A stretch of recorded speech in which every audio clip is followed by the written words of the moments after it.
Yo,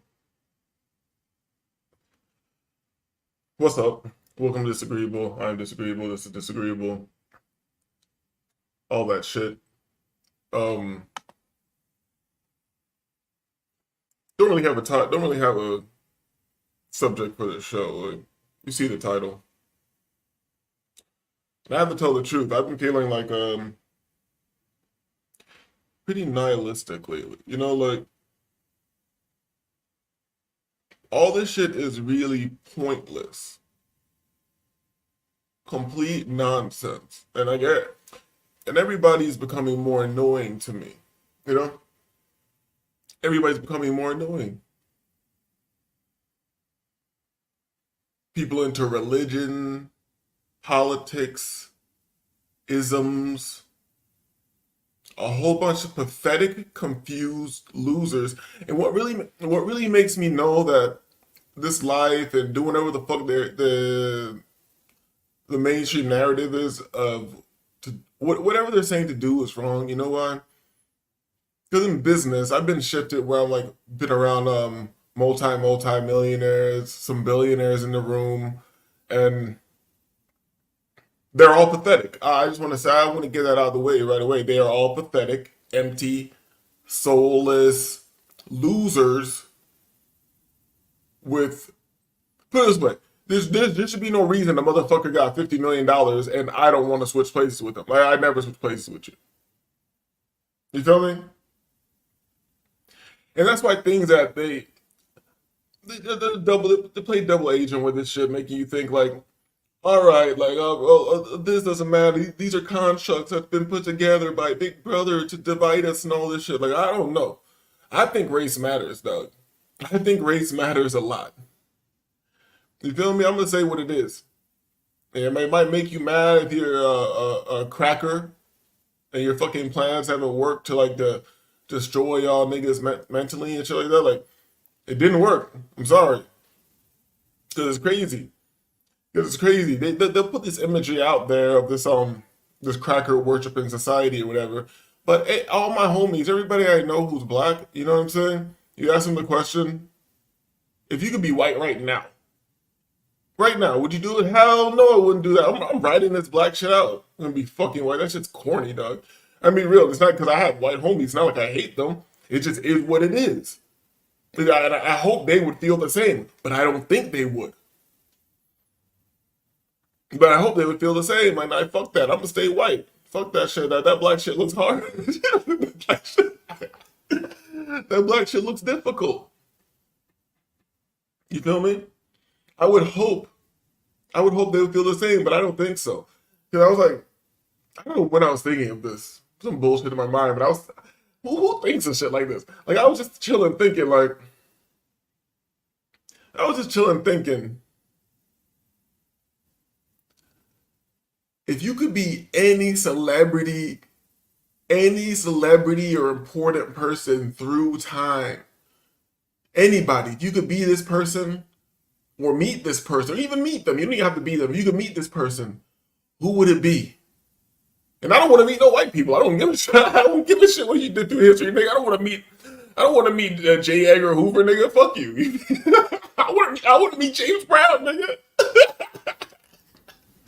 I want to meet James Brown. You feel me? You feel me? This is New Year's Eve, you know, and this is not New Year's Eve. This is Christmas Eve now. Another satanic, useless fucking holiday. You feel me? That makes people think they have families when you don't have a family. You live in Satan's asshole, and you have no rights. You can't do shit. Niggas fight each other over not having any rights. Well, sometimes you need to respect authority, and you shouldn't speak to them. Now he deserve what he got. Niggas be thinking, niggas talk like this, man. Niggas talk like this. And this is not, I'm not even. This is from another angle too. But if I see a nigga attack like a white person or somebody of another race because they said some shit or said some shit you didn't like or you thought it was racist, nigga, take your stupid nigger ass to the fucking Congo, nigga. This is America, dog. We can say whatever the fuck we want to say out here. faggot nigga. Fucking wrong with these niggas, man. But it's what it is. Guess I'm balling a bit. Like I said, I had no plan for this show. This might be venting. This might be venting more than anything.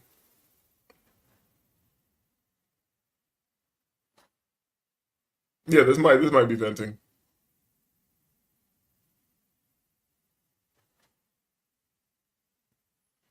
And there's nothing that I really want to even review.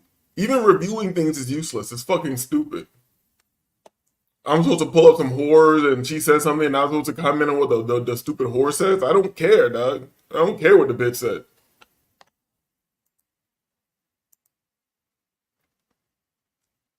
And I can feel social media and all these other things making me crazy. I can feel it. Pause. Pause. And other people don't realize it because that's their natural state. That is what they are. That's what they are. They are crazy. They're not becoming crazy. They are crazy. You know what I'm saying? So they don't even see it. People don't even have the capacity to fucking think. And I'm supposed to socialize and associate with these fucking. This is the world I'm supposed to be in? Hell no, bro.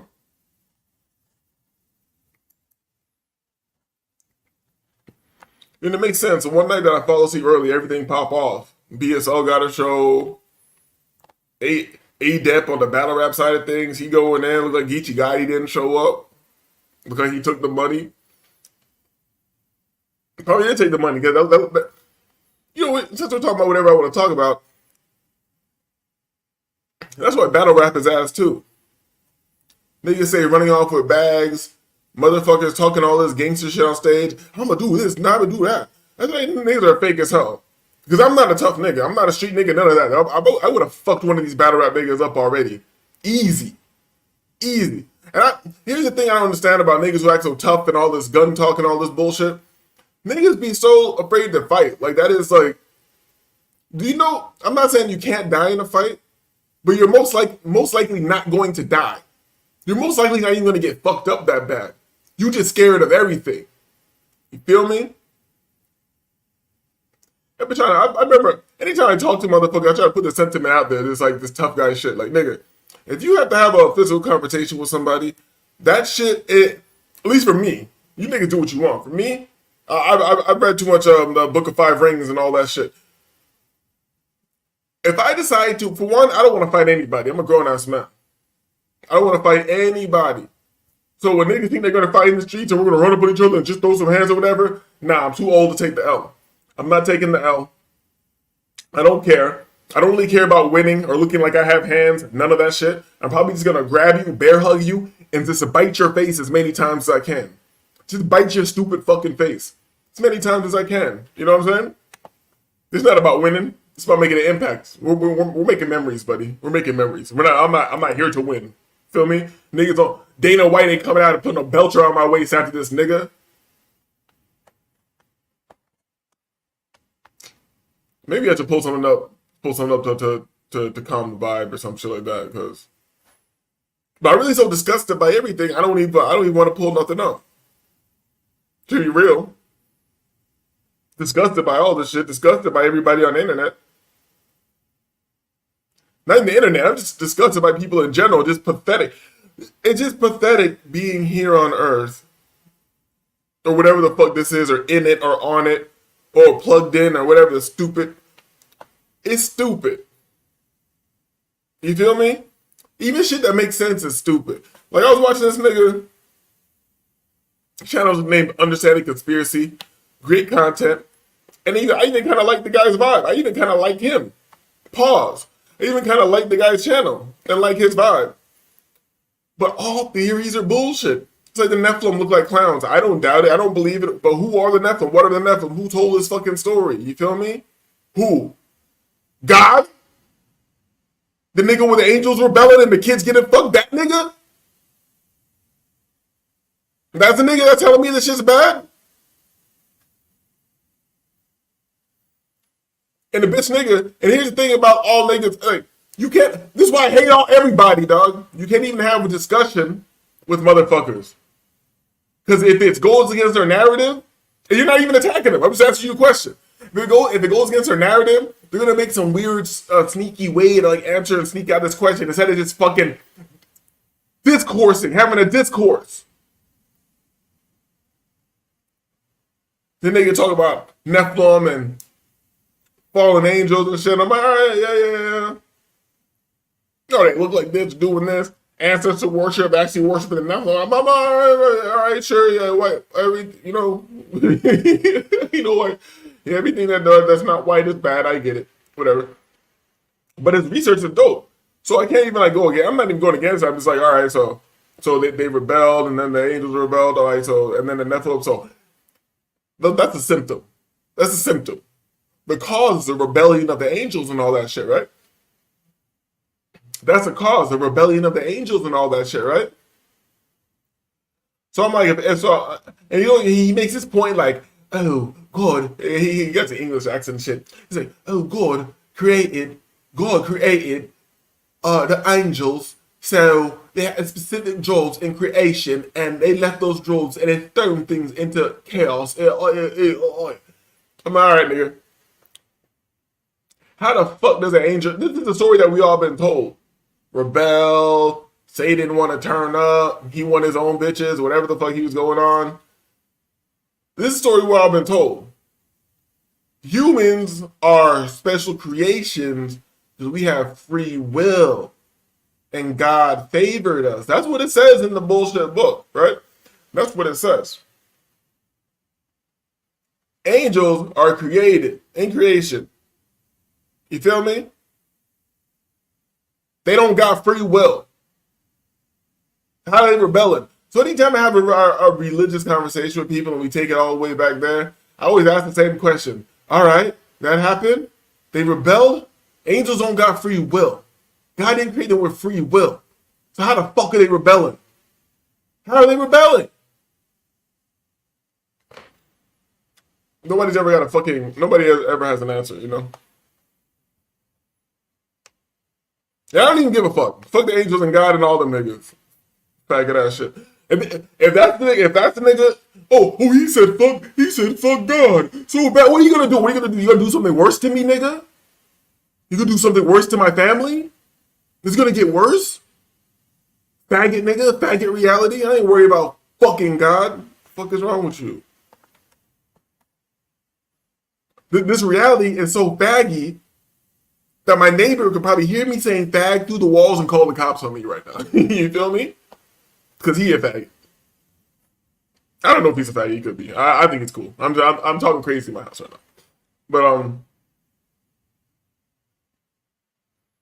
scrolling things to possibly pull up so we can talk some shit. But I don't care about anything. And I keep seeing interesting things that I can just watch and not talk to you people. I can just watch it, you know, mindless idiocy. I can watch people talk about dogman encounters. Y'all ever heard of the dog man? It's kind of like Sasquatch or werewolf or something like that.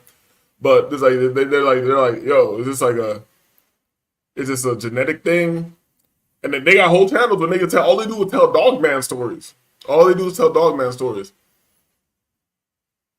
That's interesting when I heard they were talking about how like the government's been making these things and all types of, you know, I believe it, man. I believe crackers. I believe when you say the government. When you say the government, you might as well just say white people. You feel me? This is why I can't even talk to people and shit like that, because you're supposed to stay in this little box of how you can respond. You feel me? Like everything on the news, when people want to have discussion with me about it, I'm like, why don't white people do something about it? You feel me? I blame white people for everything. Drag, story time shows and all that shit. You run a society, right? You have all the wealth. You control the shit. How about you stop letting pedophiles talk to their kids? How about you stop letting them dress up like women with prosthetics and talk to the children? How about you use your power for that? Huh? But no, you do want to keep niggas out your neighborhood. Which I agree. I agree that we should be segregated. Huh? I believe we should be segregated.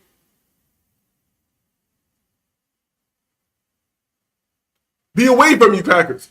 And you gotta live in this reality is so faggy, right? That people will put these ideas forth. You do like, well, let me gather my thoughts. Because this is the big one, and I could do a whole show on this about why like I don't get into discussions and debates with people and things like that, because there ain't nothing to debate. Niggas want to talk about niggas all the time. Why are niggas such a big... Why is the Israeli Zionist motherfuckers, why are they so interested in what niggas are doing? Why are the black youth such a problem? Huh? Why are we always involved? Why are we always involved? How come every time there's an election cycle, they're talking about who black people are voting for? I thought we were 13% of the population. Who gives a fuck? Who gives a fuck?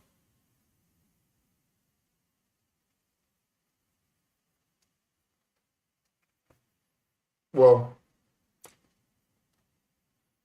ain't nobody here, ain't nobody coming in here. I might roll some weed. I don't even give a shit to keep it a bean, you know?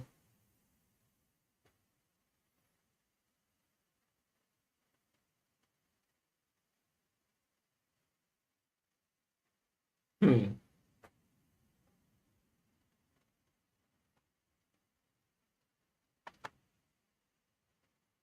Yeah, I'm just scrolling. I don't really care if anybody comes in here. Susan was Sasaki and all the other Jews have like suppressed and destroyed my channel. So it is what it is. It's your platform. It's your internet. You are Satan. So, go crazy, bro. For you to take my channel away, it'd be an honor for you to take my channel away. Matter of fact, get rid of my Instagram while you're at it too. Stupid fucking Jew. And the thing is, and my old ex-girlfriend, you feel me? This stupid Jewish bitch. This fucking desert insanity, retard, fucking inbred, mongoloid, mountain Ashkenazi, stupid, sleeping with the dogs, butt naked ass, roll around in the mud, Woodstock, fake dreadlock, matted head ass bitch. Don't talk to me about my family. Like, I don't give a fuck what almost happened to your family in motherfucking Israel, bitch. My family been fucked up in the hills and hells of North America, ho. I'm supposed to worry about what the fuck going on in Israel. Oh, I know what's going on in there. Crackers are killing everybody. No way. No way. You don't say crackers are still killing everybody? You don't say. No way, bro. Crackers aren't killing everybody. They're still doing it? No way, bro.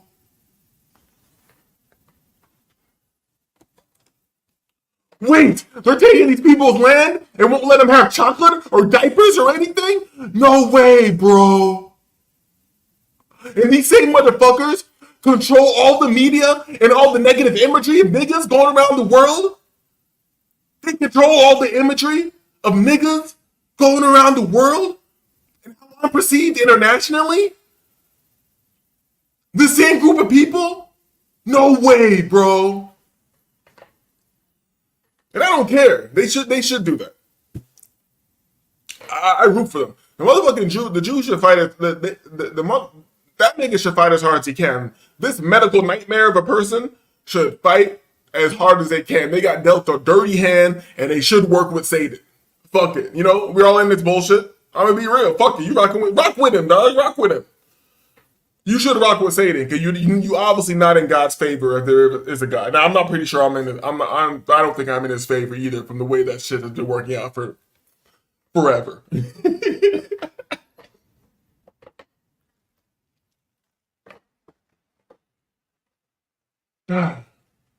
3 in the morning. I didn't even text anybody, let them know I was going live or any of that shit so we get the numbers up and get it jumping. I don't give a shit. I'm not even looking at my own channel to see if I'm live right now or if this been going out to people or if you can hear it. I don't give a shit. It don't matter. It doesn't matter. It doesn't matter if you can hear me or not. Doesn't matter what's going on. You know why? Because this shit is useless. Everything that's going on is useless. It's nonsense. You feel me? You can't have conversation with people. People are dumb. People are beyond dumb. They are brainwashed. They are in the make. They're dangerous to you. Niggas are dangerous. Motherfuckers are mad at me for not having an opinion. You can't make me talk about Jews. I don't care. Israel and all that dumb shit. You feel me? Oh, let me guess. The synagogue of Satan is doing satanic shit? No way. No, hold on. We actually got somebody in here 3 o'clock in the morning. Sterling. Yo, is this homie who came on the show before? Is this homie who came on the show before? You might have stumbled into the wrong show. I'm up here just mad at everything right now. I'm gonna be a being. I'm not really mad because if I was angry, I could do something about it. You know what I'm saying? I could do something about it. But I'm not angry. I'm just in hell with all the rest of you.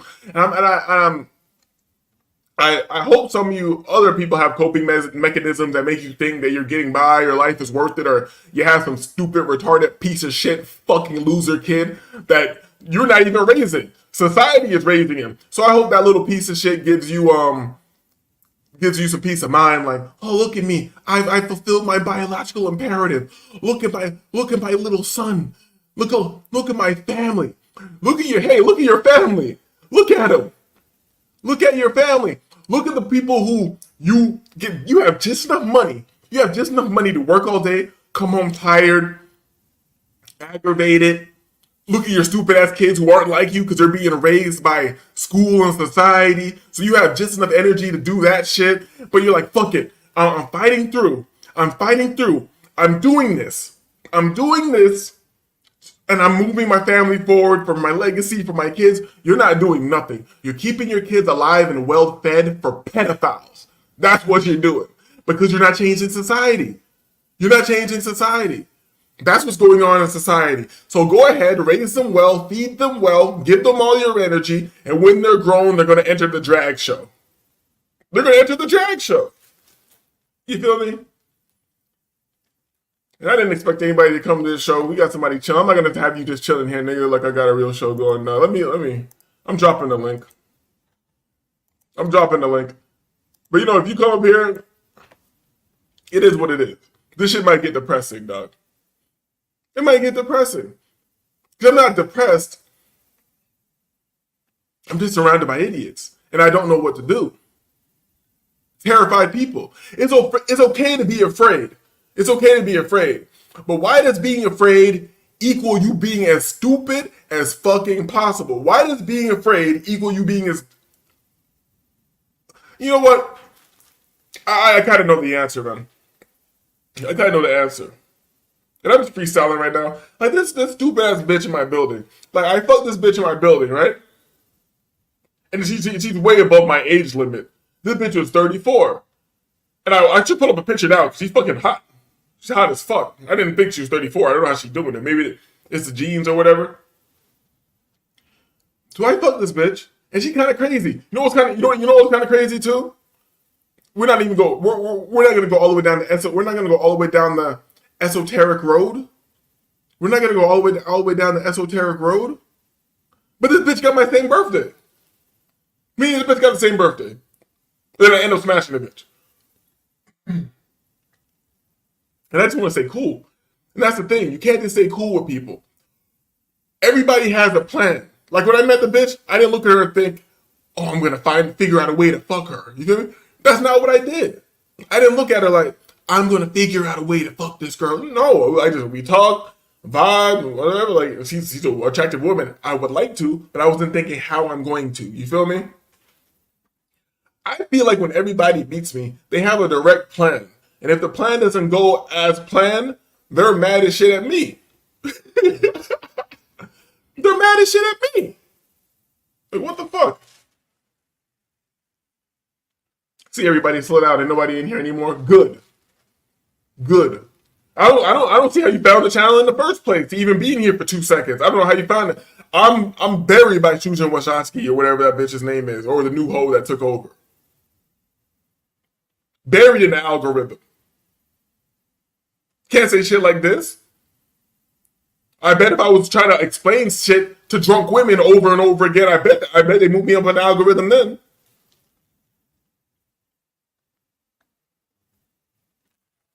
I know dead air isn't good for the show, but I'm rolling up some weed. You feel me? Marijuana is one of the inbuilt coping mechanisms in this disgusting piece of shit Jewish slave simulation.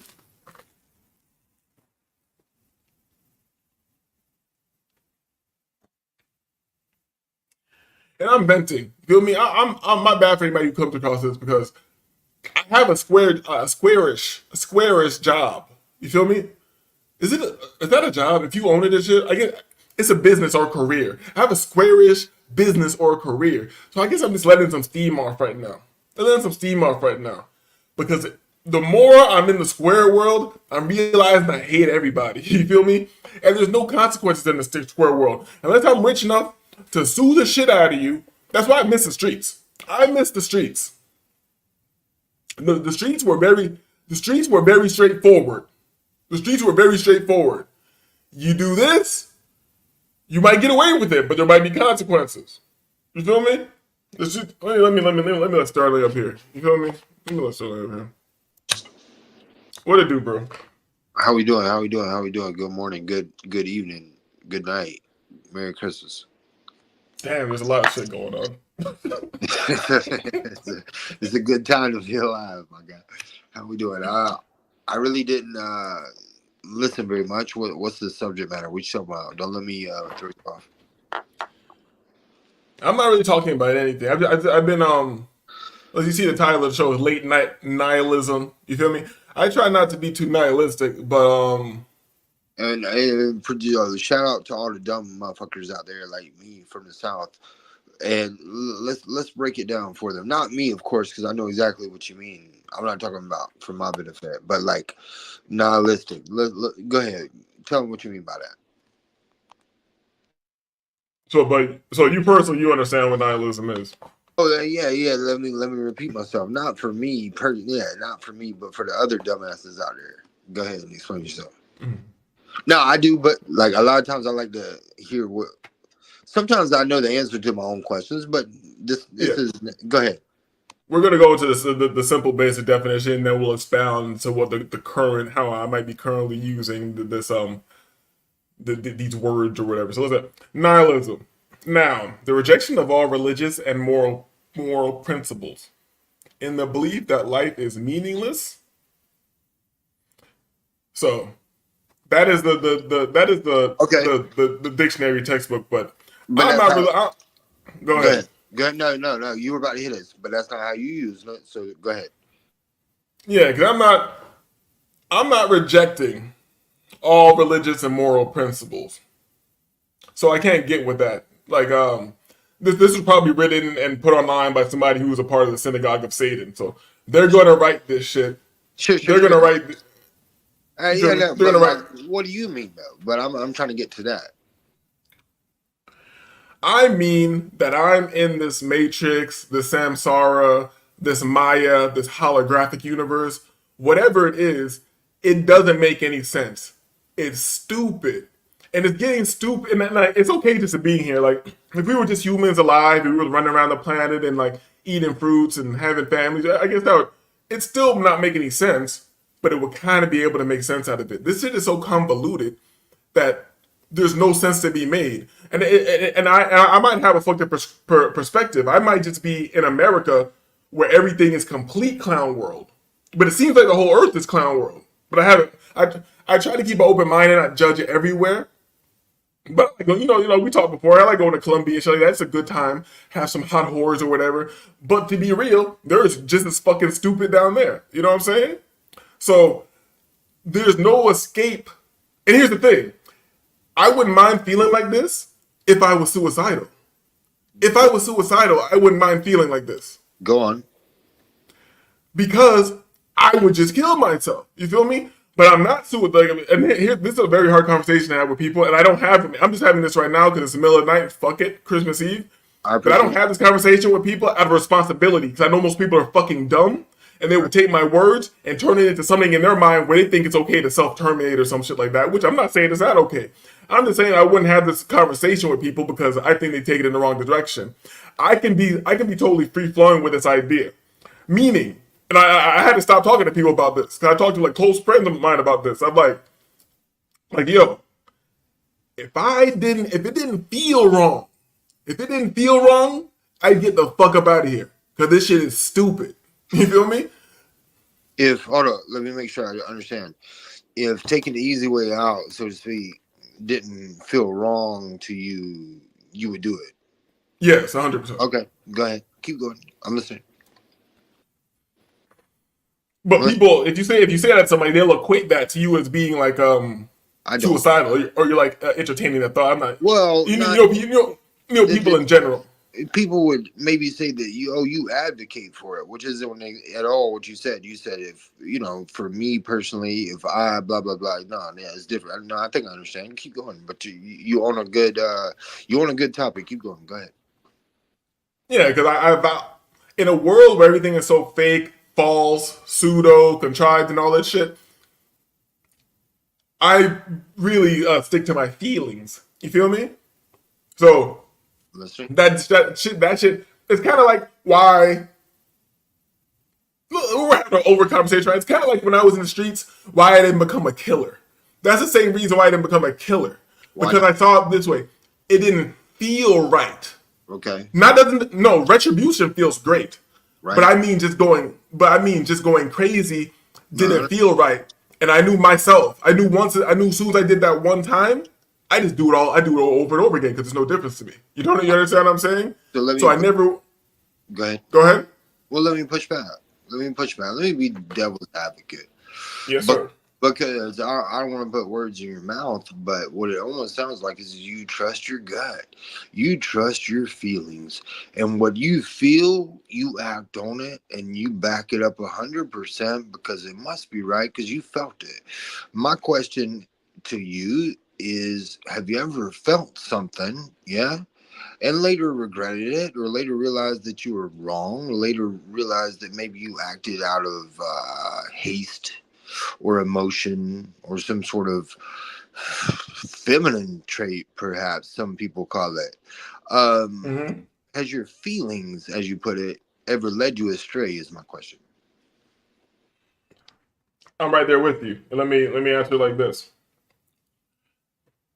There's a distinct difference between feelings and emotions.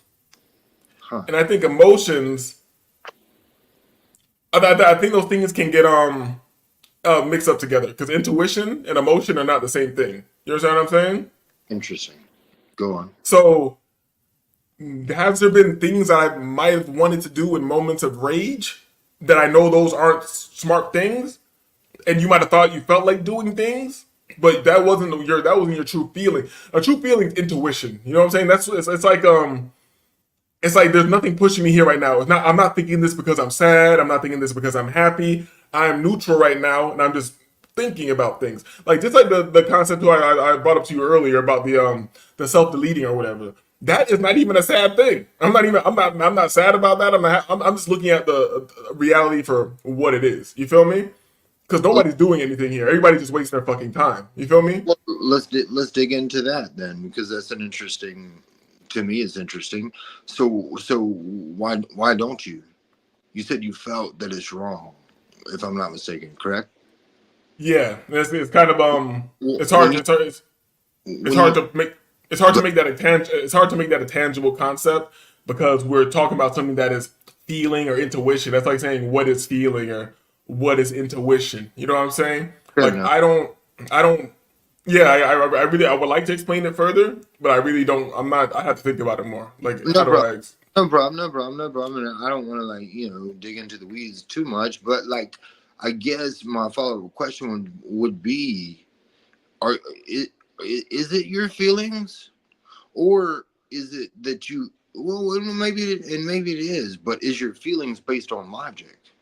Because to me, people can go down two different paths: uh, the logical path or the feelings and emotion path, and sometimes they converge. But if you can always fall back on the logic, I feel like your emotions and your feelings are valid.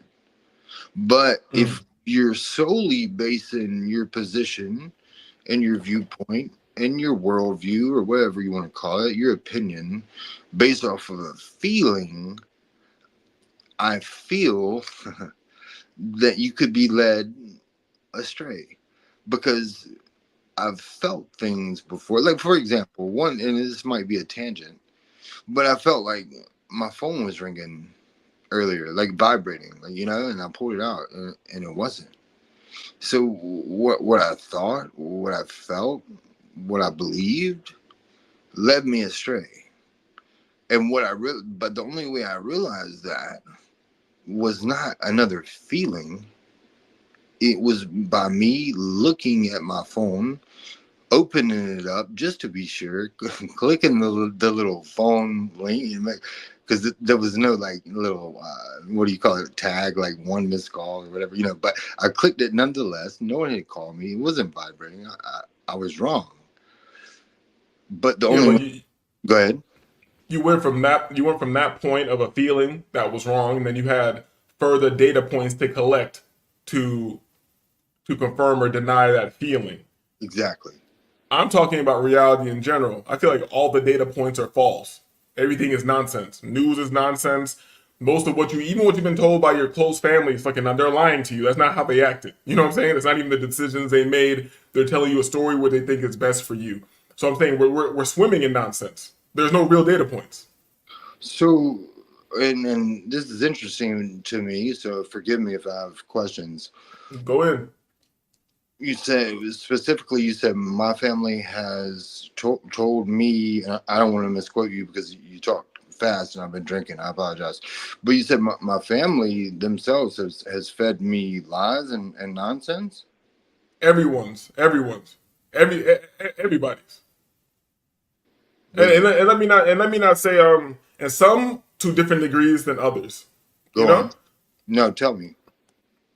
I'm just saying people are forming some, like, if we take it all the way to like the mass media, that's like 100% malevolent, like bad for you, and they know they're doing bad for you. Like your family might give you false data points, but they think they're doing good for you, but the data point is still false. It's not what happened. It's not the true reality. You know what I'm saying? With the media, 100%, and your family might tell you some shit that they heard from that same media that we're talking about, and like they have good intentions about passing it on to you, but they could be wrong. Yeah, sure.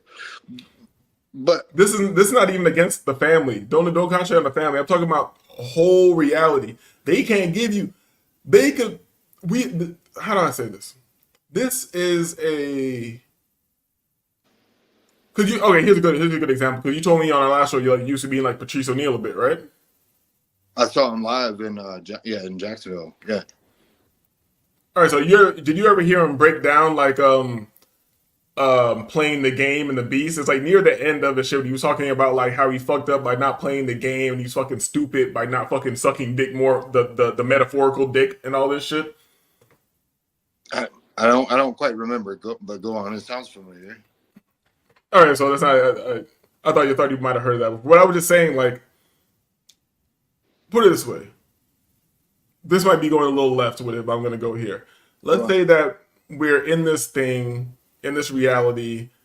It could be a game or whatever. Uh-huh. The game looks like it's played obviously one way, which is through deception and being fucked up. Uh-huh. So if you're not deceptive and fucked up and self-centered, you are playing the game wrong. But if you have no choice but to play the game, you're like deliberately losing. Do you understand what I'm saying?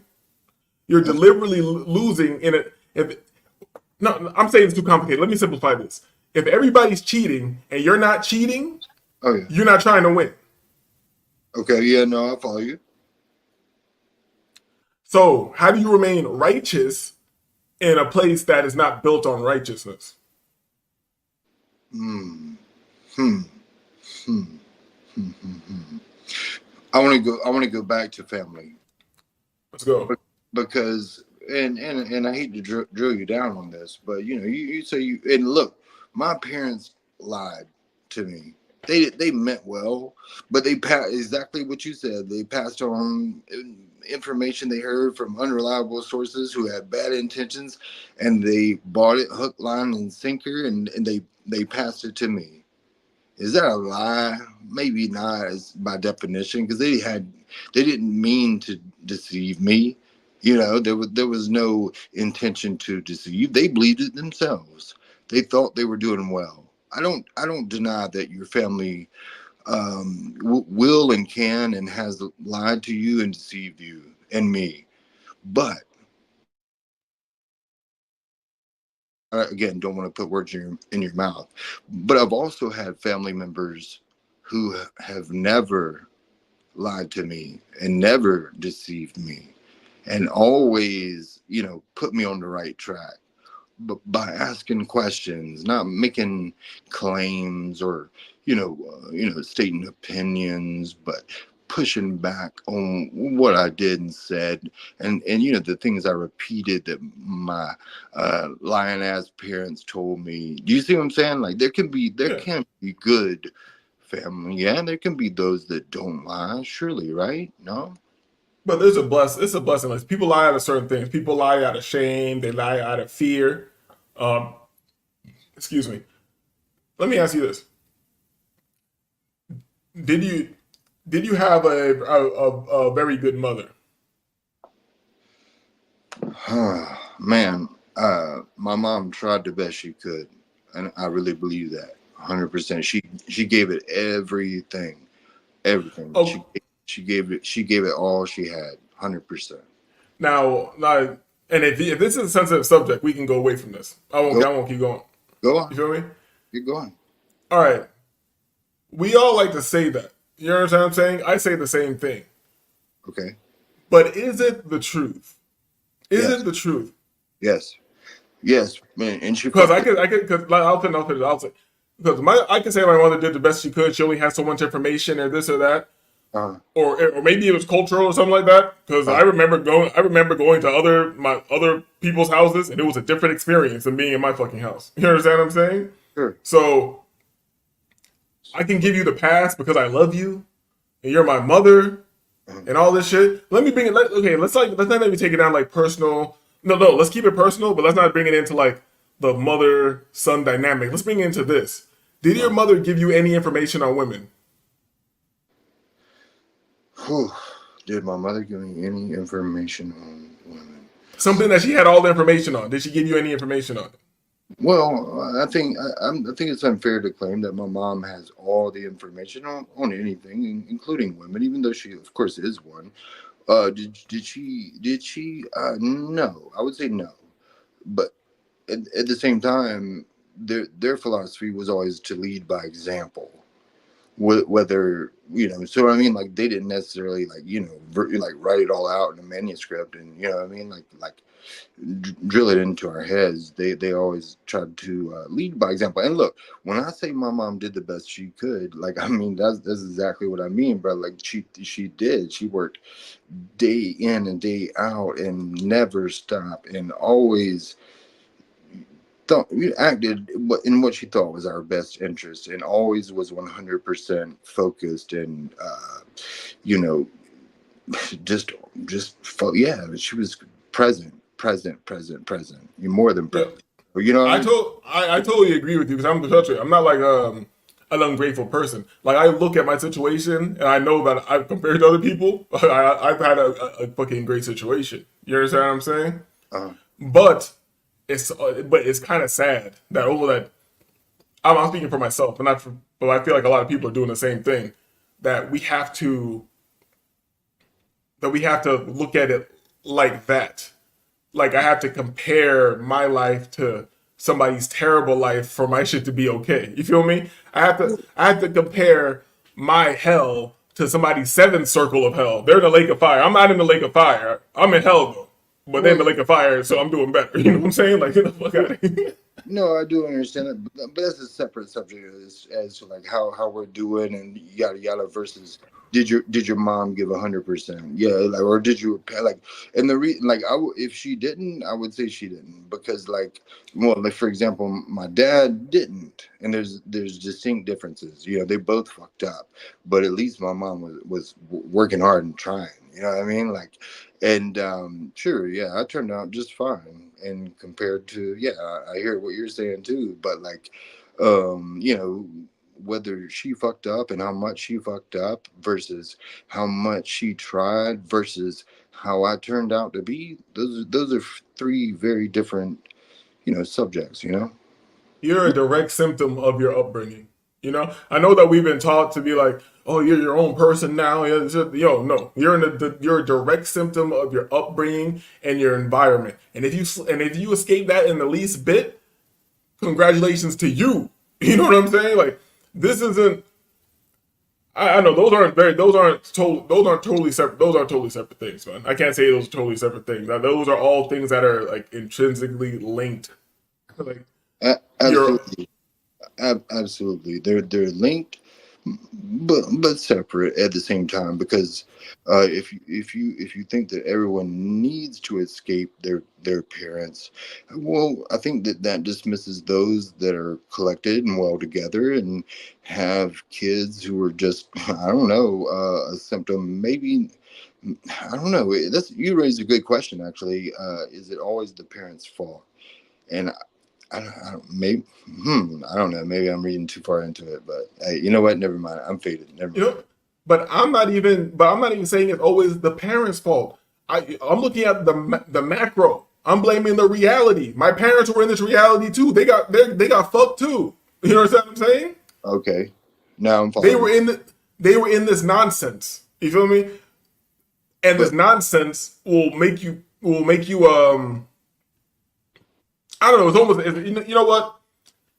Like I'm saying, like this is also like a self talk and like a self thought exercise. So I'm also looking at it while I'm speaking, and they're in this fucking construct, and they're in a time where there wasn't this readily open information. So whatever they thought they were supposed to do, that's what they thought they were supposed to do. That's what I'm saying. Like it doesn't make it right, but that's all they had. They didn't have so many, even though there's a lot of bullshit data out there, they didn't have more data to sift through. They just had what they had. They had the news that they thought was the truth and all this shit. So they're living in that paradigm. That's what I'm saying. Like oh, this just not even really free will. You understand what I'm saying? Especially when I look at my specific community. When you really know the history and you know like you're under fucking government attack. So how can I be that mad? Like, you understand what I'm saying? Like, I don't get me fucked up. Where I'm just blaming people. No, I'm looking at it from all different ways. Because how can I blame you when I know that you've been under psychological attack your whole fucking life? You understand what I'm saying? I think so. I think I do now. And yeah, I'm with you 100%. They didn't have access to Google and the internet and the information. All I'm saying is you can lack that access. There can be a generation that lacked that access, and those same people maybe were relatively equally wrong, but some of them still tried as hard as they could, and others didn't. And you know what I mean. So in my brain I can separate the fact that yeah, she was wrong about a bunch of shit. You know what I mean. She had it completely backwards because her mom did it that way, but at the same time she tried. You know what I mean. So and I wouldn't say that she did if she didn't. You know what I mean. She did. She Yeah. fucked up a lot of shit, but I don't know why I'm stuck on that shit. But yeah, I always defend my mom, even Because we're all stuck on that shit. This is some deep psychological shit, especially with like sons and their mothers and shit. You feel me? But we're not. We are taught to just stand on our shit. Like I came out fine. Everybody did their best and all that shit. And if you say anything outside of that, you're seen as ungrateful or complaining, and you're not even allowed to fucking think. You understand what I'm saying? I'm just thinking about the situation and what it is. Like I'm not even blaming it. It's like me saying you didn't do your best is like me saying I'm doing my best. I'm not doing my best in life. did I'm your not doing my best in life. You did feel me? I'm gonna get let's go ahead. Did your parents try as hard as they could? No, no. Neither one of them. I can say that my mom did. I can say that my mom did. But you're programmed to say that. Exactly. That's what. No, I'm fucking around, but but go ahead, man. But like, No, but you're speaking facts. You don't want to say bad things about your mom. You know what I'm saying?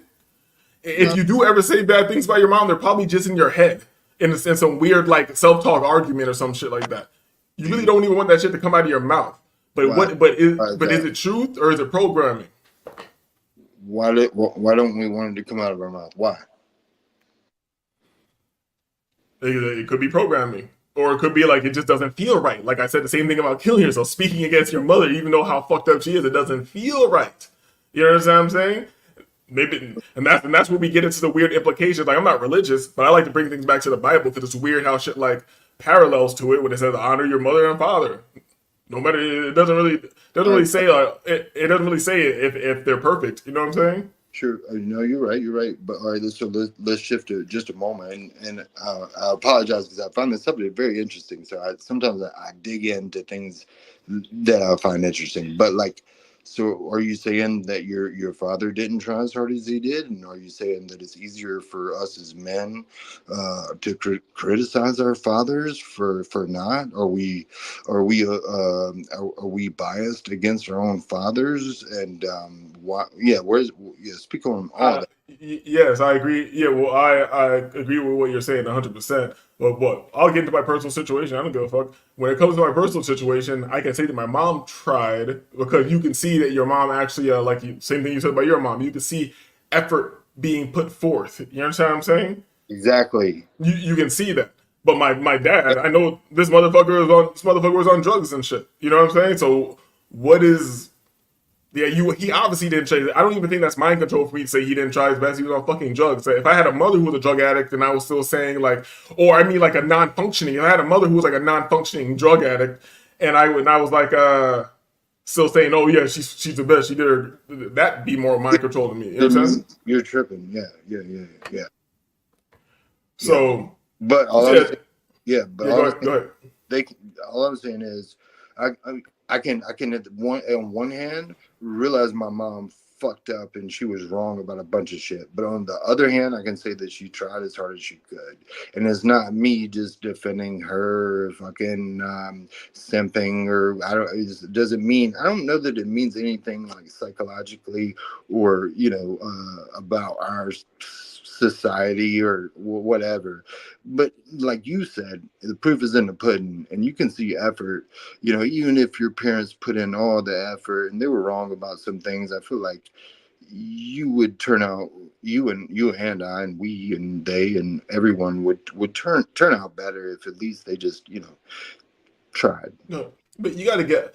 First of all, I don't want to seem like I'm not giving any props because I am giving props because you have to see how I'm sure you deal with women now. So you see how fucking silly women are now. You can imagine some of the women that you deal with raising you. Wait, well, hold on now. You see how silly? What do you mean? You see how silly women are? You say that in a weird way, and I don't mean to be uh, combative, but you're like, you see how silly women are, as if like dudes aren't out here acting goofy and shit. I'm not dating dudes. You know what I'm saying? Okay, So okay. Oh, you don't know that's fair. I just wanted to be fair. Go on, go on. So you yeah. So I'm just talking about I'm just talking about interaction. you said Like you see how women are. You see how silly women are, and you said, what did you say again? Like about how they aren't fit. Basically, they aren't fit to be partners or mothers. What'd you say? no, I didn't say all that. I My bad. said let me simplify it. Imagine some of the women who you date, sleep with, whatever, raising you. Okay. Okay. Yeah, yeah, yeah. Well, yeah. Okay, that is what you said. All right, got you. Yeah. I feel like that should be way worse than what I came up in. You know what I'm saying? Like, so I feel there's a different effort being, and then it still comes down to your environment, point blank, and your upbringing. That's what it comes down to. But in Well, general, from what we see and from what I experience, I don't see. This shit needs to be simplified. Let me simplify this shit because we're getting lost in the weeds. Go I ahead. want to bring the shit back to the base because it seems like I'm blaming women when I need to get to the point of what I'm saying. No, this is some like Jesse Lee Peterson shit. Like if your dad was supposed to protect you from that shit, you feel me? Without anybody steering this boat, the shit's fucked up. It's going to be fucked up regardless, no matter how much the boat tries to go across the ocean without the rudder and shit. It's not going to get there. Have you forgiven your mother? No, just play. No, Just, no, that's some Just League Peter. That's what he always says. that's real shit. But that is real shit though. You understand what I'm saying? Like, yo, one thing about Jesse Peterson, he might have some allegations on him. He might be kind of weird or whatever. But there's something about um he seems to have a level of peace. And if that's all an act, then it is what it is. More power to him. You do your act and get your money or whatever. But he seems to have a level of peace. And there's certain things I agree with him. Oh, here's the thing. This goes back to our conversation. It comes full circle about feelings earlier and what you feel. Because your thoughts are probably not even your own. You understand what I'm saying? You ever heard the concept? Yeah. Yeah, they're fucking thought form. So if you ever been into any form of meditation,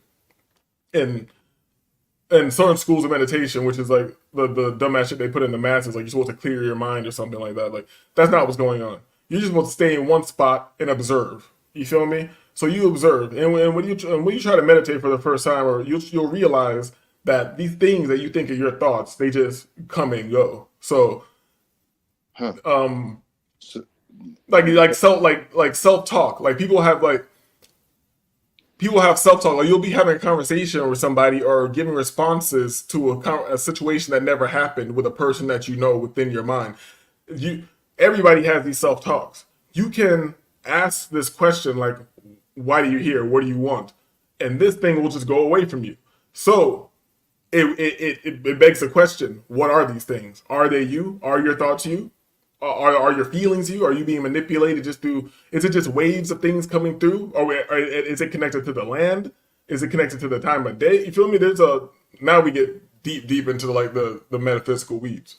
no, no, but it's a good point. It's a good question. How much of your thoughts were programmed, and who programmed them, and why, and where did it come from, and do you even have any original thoughts? And and let me ask you in the form of a question. Have you ever, because it almost seemed like you say, oh, your thoughts aren't your own. How can we know if we had our own? And have you ever had your own? Because Hmm. I think that I've had my own, and I think that I can give examples. But let me first ask you, yeah, do you have your own thoughts?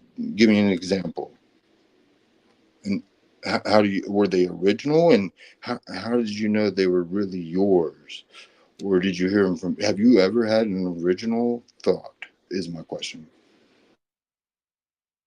I don't know how original any thought is, and when it comes to original thoughts that I have, you have to decide what is original. Is original pure creation, or is original um epiphany from multiple data points? What is original?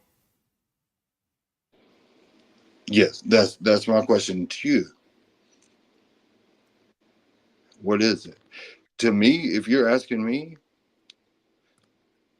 to me, a joke is original. Like for example, like when I was a kid, I used to love that show, Unsolved Mysteries. Hmm. Yeah, you know what I'm talking about, right? Yeah. And yeah, then it was like it was a show back in the day. Whatever. The host was named Robert Stack, and he wore like a trench coat. And he emerged from like some smoky room with it was dark. Anyway, they brought it back on Netflix, yeah, for like a new season or two. Did you see that? Nah, I really haven't been on Netflix and shit like that, but I know what show you're talking about. Yeah. Yeah, Unsolved Mystery. I love that shit. But you know, if you think about it, like unsolved mysteries, it is there any other kind?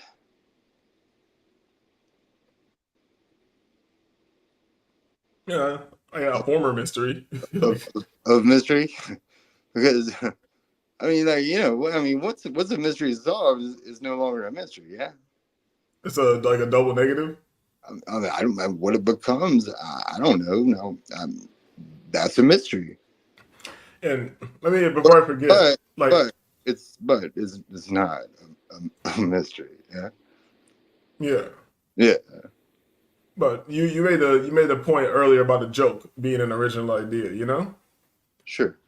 And after you giving that example, yeah, I definitely have like plenty of original ideas because I've created art, and the joke is art, So yeah, That the highest form of art, some people would argue, and that's one that I did.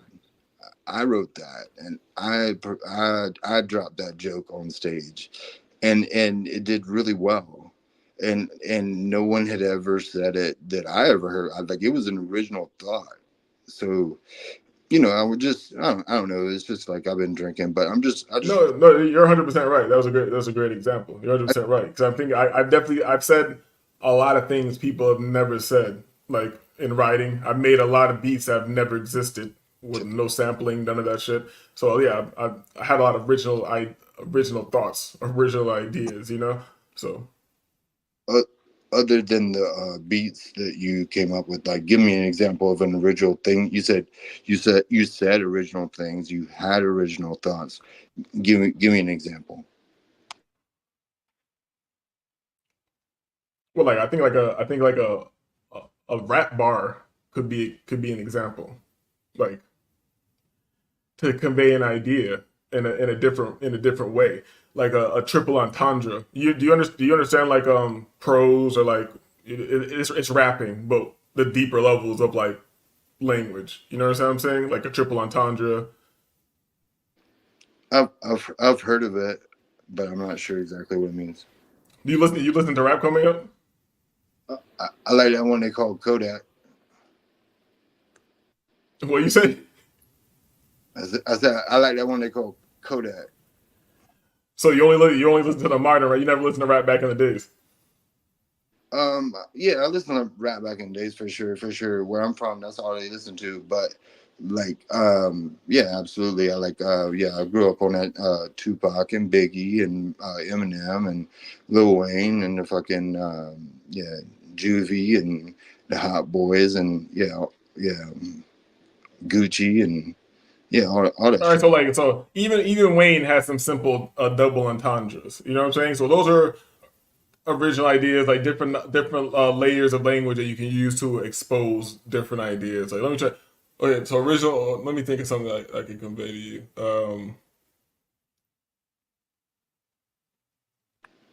Bring up on your screen the definition of triple entendre for those country boys out there. Not me, not me, not me, not me, not me, because I know, of course.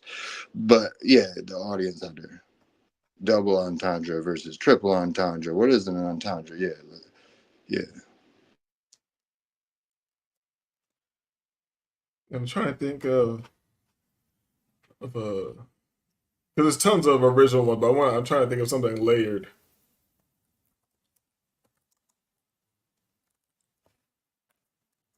Before an Because if exam, you were into battle rap, this would be very easy to explain. if I was into battle rap, I mean, like I used to watch. Where did I used to watch battle rap? Where they did that on? Was it 106? No, was it Rap City? I've seen a lot of battles on different Yeah, platforms. 106 in Park. They used to have battles. They also used to have them on MTV back in the days. No. Okay, yeah. So yeah, double entendre. A word or phrase that is open to two interpretations, one of which is usually risque or indecent. He was under I don't know, always risque or indecent, but something it doesn't even have to rhyme. Like something like saying like I'm close to a mill, like the old J. That's something I wrote a while ago, and like a more a spoken word type shit. And when people read that or heard me say it, it didn't mean anything. I'm close to a mill, like the old J. And then like months later, I had people saying to me like, oh shit, I understand what you were saying. It's a double entendre. Like Jay-Z back in the days where he had a million, he was close to a mill. If you look on his old album, he was with an artist called A Mill, you know, and they fell out with each other. So it's saying two things at the same time. That's a double entendre. All right, well said. What about a triple? Not for me. Now Not for that's me. where you Not because I know, of course, but for the audience that doesn't know. Yeah. it's a triple entendre. It's going to have three interpretations. Give us an example. One for myself personally, no, triple entendre. No, not necessarily from you personally, but yeah, just a classic example. A classic example of a triple entendre, like, you know, let me yeah. let's Yeah. I Nice. think I'll let you hear one. Let's go. Okay. Yeah. Perfect.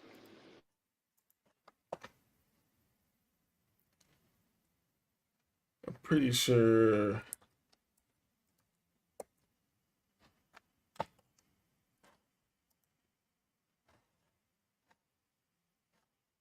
One second. One second.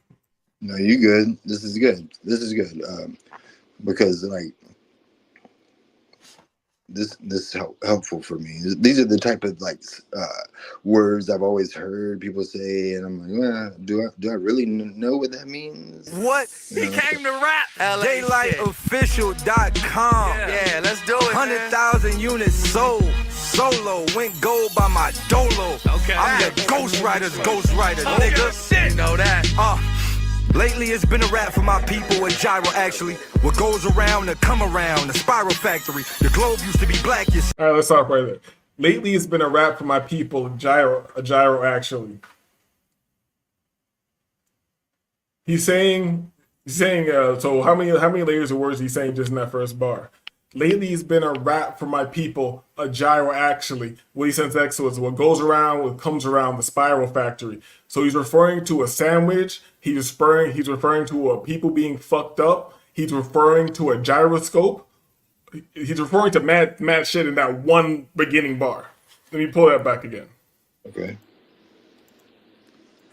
What? He came to rap. DaylightOfficial.com. Yeah, let's do it. 100,000 units sold. Solo went gold by my dolo. Okay. I'm the ghostwriter's ghostwriter, nigga. Shit. Know that. Lately it's been a rap for my people, a gyro actually. What goes around to come around, the spiral factory. The globe used to be black, you see, no vitiligo. I go back to these And it seems like these things are disconnected, but they're all connected. The spiral factory, the globe used to be black, you see.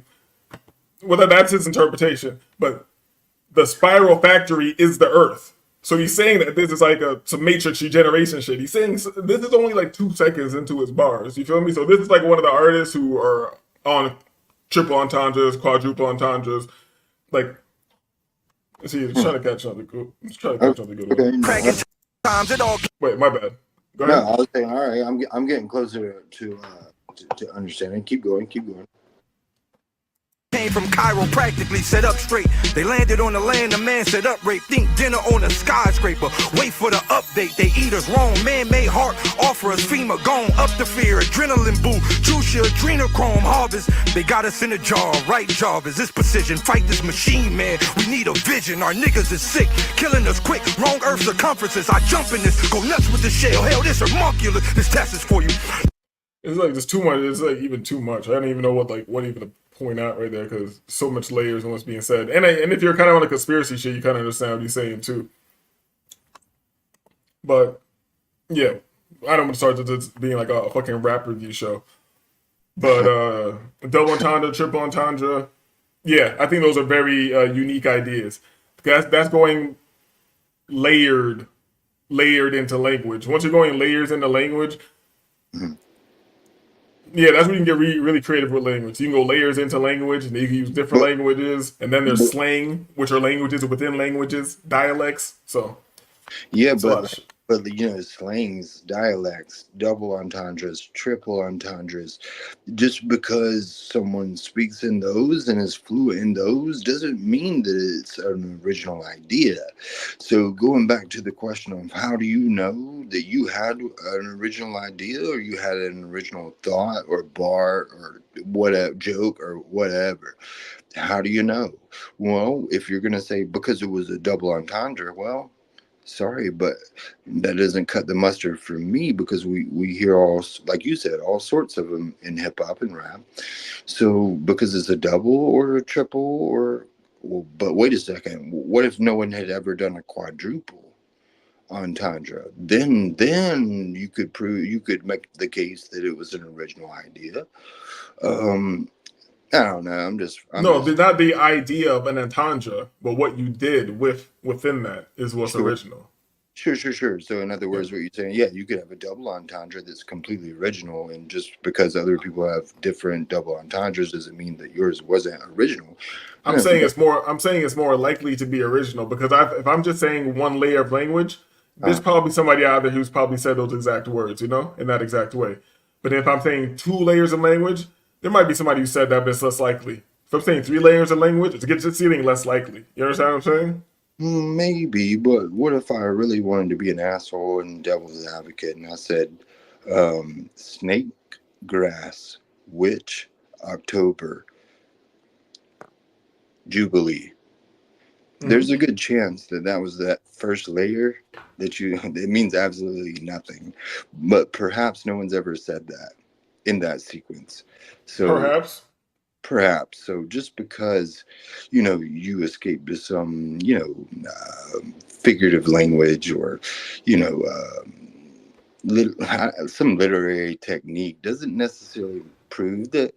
I'm not sure that just because it's a double. So apply the same concept to one of your jokes because I've told a lot of jokes that I think I were pretty I think are original, but I can't. How do you know that your joke is original? That, that's a great question because I guess I don't. But like all I know is like that joke came from my life. Like like it wasn't something that I have had to bend reality or the truth. Like I love that show. You know what I mean? And I literally asked like my family at the dinner table one day, like, is there what other kind is there? And everybody laughed.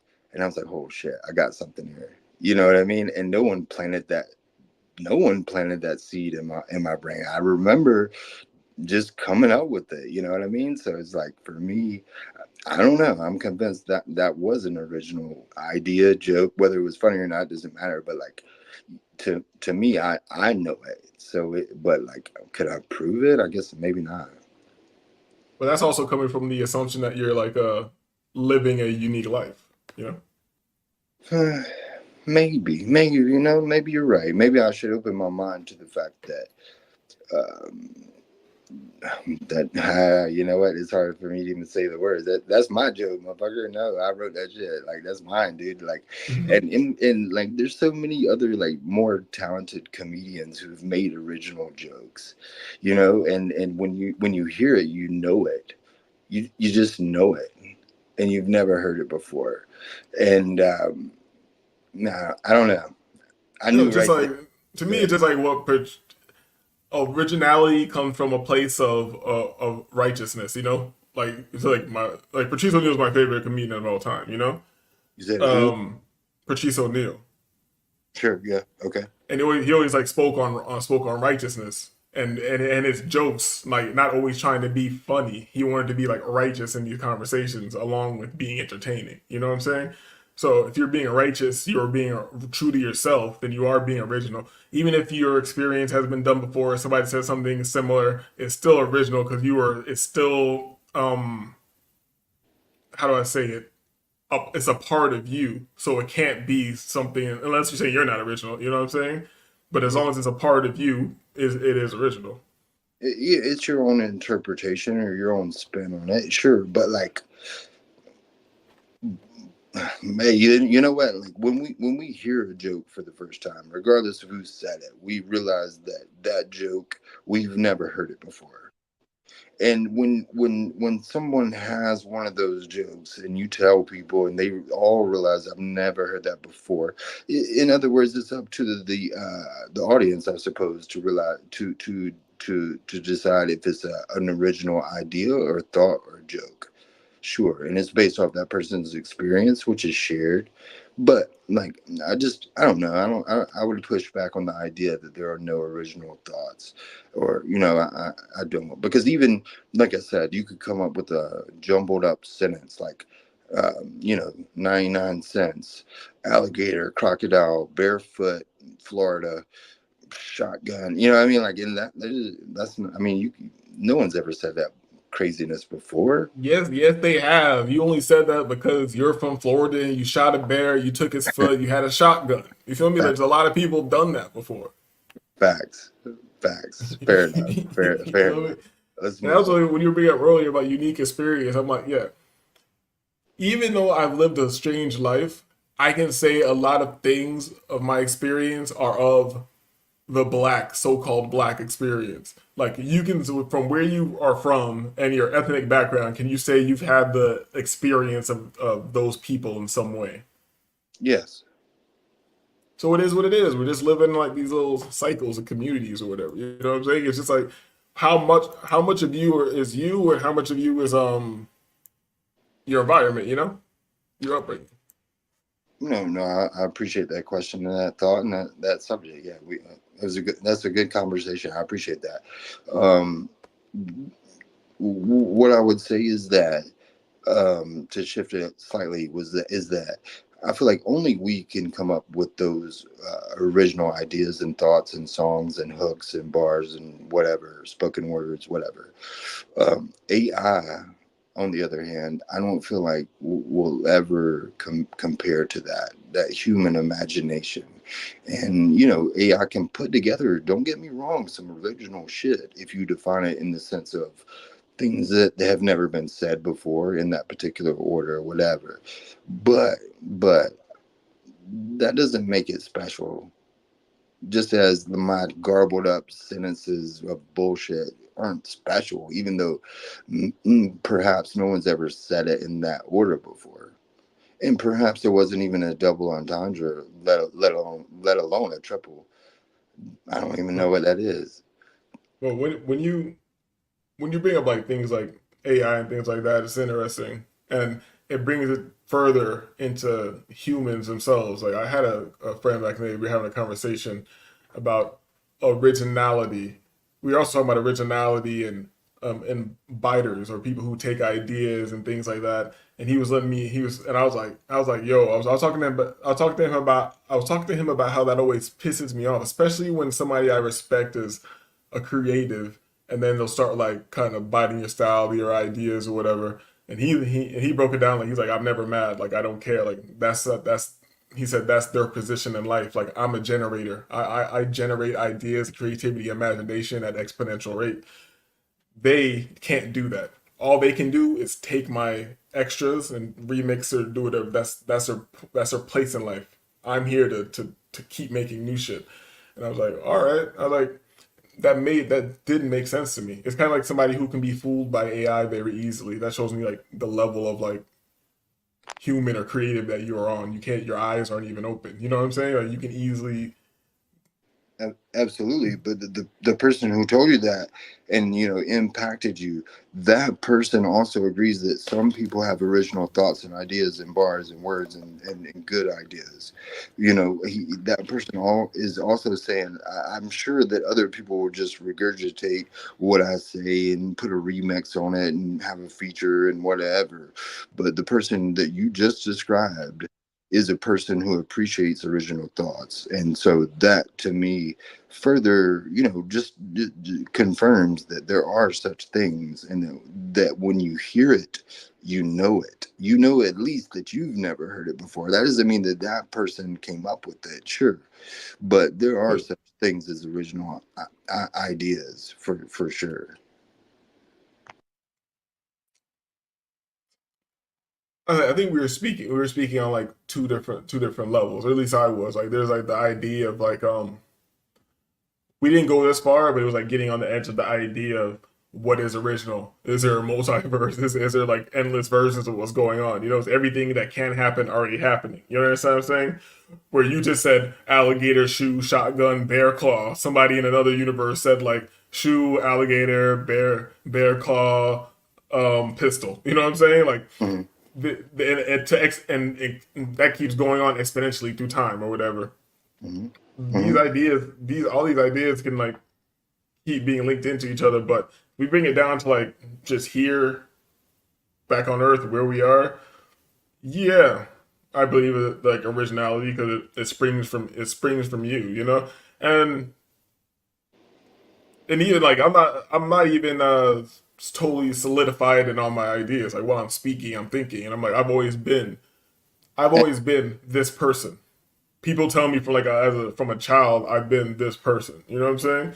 So I don't, and I'm different from like a lot of people around me, my family and shit like that. So I don't know what to make of that. I don't know what to make of that at all. It just is Well, what it no, is. there's something to be said for the fact that we're constantly open to change, and I don't know what the fuck. As I'm speaking too, I'm getting, I'm learning from the dumb shit that I say, and falling back on the good shit that I say very rarely. Uh, You you know, know, and I don't want to cut your wisdom, but I just remember something, and I don't want to lose this thought. good. I just want to say, I'm not too overly concerned with being original. Okay, I'm more concerned with thinking, just go on. thinking. Most people aren't thinking at all. You know, it's kind of like you. I don't know you at all. I don't know you from Mhm, a can of paint, but just mhm, from our short conversations that we've had from the previous one and this one, I mhm, can tell that you think, mhm. you ponder. You know what I'm saying? Sure. And and that's what I appreciate mostly from people in this thing, and that's why I appreciate what I would call original thought. And if each of us don't have original thought, we can create original thought, and that's one of my favorite. That has to be my. When I say this reality is pointless, now I can get more positive with my thinking. That's one thing I enjoy about being here and discoursing with people because you can do alchemy with each other. Maybe I'm talking a lot of bullshit, or maybe No, you're no, talking no, a no, lot. no, No, no. I'm no, I'm no, no. I'm not saying, but let me just you'll see what I'm saying. Maybe I'm talking a lot of shit, and maybe you're talking a lot of shit. It's lead, but we're mixing this together as we speak, and we're doing alchemy, and this lead can turn into gold. That's when you get epiphany. When we're both like throwing ideas out there in the air, they're hitting each other, they're mixing around, and boom, it's like, oh shit, that's a new concept. That's a new way of looking. It might not be a new concept in the universe, but it's a new concept between us and a way of thinking. Hmm. And who, you know what I'm saying? So who gives a fuck Yes. about the whole universe? You know? Well said. Well said. I couldn't have said it better myself, actually. Yeah, yeah, I appreciate the platform and the channel and the opportunity. Yeah, I agree 100%. Yeah, yeah, you nailed it. Yeah, yeah, well said. And the crazy part is, if somebody plays this back later, they're not gonna get past the beginning, and that's probably a spiritual thing. It's probably something very. It's a buffer for those who are not ready to be privy to these type of conversations. You know what I'm saying? They're just gonna turn it on, hear some What insane guy yelling at 2 o'clock in the morning. was You slow? know. Was slow down? You said they not gonna, because what happened in the beginning? I wasn't tuned in. Like, what do you mean they not gonna get past? Why is that? Because the beginning was too dark. You feel me? It was too dark. They're The not tr- going to get past like me just being purely nihilist, saying this is meaningless nonsense. oh, okay, Before you but came in to give the pushback and add the different seasonings to the conversation and change the trajectory. You know what but I'm saying? Like, well, maybe, but no. But let's go back to that. Let's go back to that, because like maybe it is pointless, but like to me, and I wasn't listening to all that. Like as soon as I saw your live, I hit the link, so I'm not sure what was said. But Mm. you could make the argument that it's pointless, sure. And I always felt like if you want your life to be pointless or meaningless, then it can be. But if you want the point and the meaning of your life to be X, Y, and Z, then that's what it is. And yeah, you can totally waste it if you want. It can be. I don't know if that's congruent with what you were saying because, like I said, I didn't hear you. But that I'm interested in that. So, like where you were back, you said people. You said you lost people with that, but I'm interested in it. So go back to it. No, I was speaking on all levels. I keep forgetting I have to speak toward this mic, but I was speaking on all levels, as in everything is false. Like we're swimming in a false reality, and let me not even get to the deeper levels. On the basic level of what we can see with media manipulation, what we can see. Well, I'm not over there to see what's going on in wars in the world, but from what they want me to believe and what's going on, you can see the pattern who's agitating these things. Like this is not very hard to see or determine. And so from just seeing that, I see that no one's ever going to do anything. All these conversations, all these isms, religious groups, political groups are just fucking tribal, self-masturbatory circle jerks. Nothing's ever going to be accomplished ever. Anything that seems like it was being accomplished was probably government controlled or sanctioned or co-opted after it got some steam or whatever. And nobody's really going to do anything. So I just don't want to participate in the nonsense of this reality. Like I have to. Everything is small talk. If you understand what I'm saying, everything is not like I don't know how often do you have conversations like this in your everyday life? Not often enough. Okay, so I'm saying anything, and I'm not like we can have fun with these type of conversations, but I'm saying anything outside of these type of conversations is nonsense to me.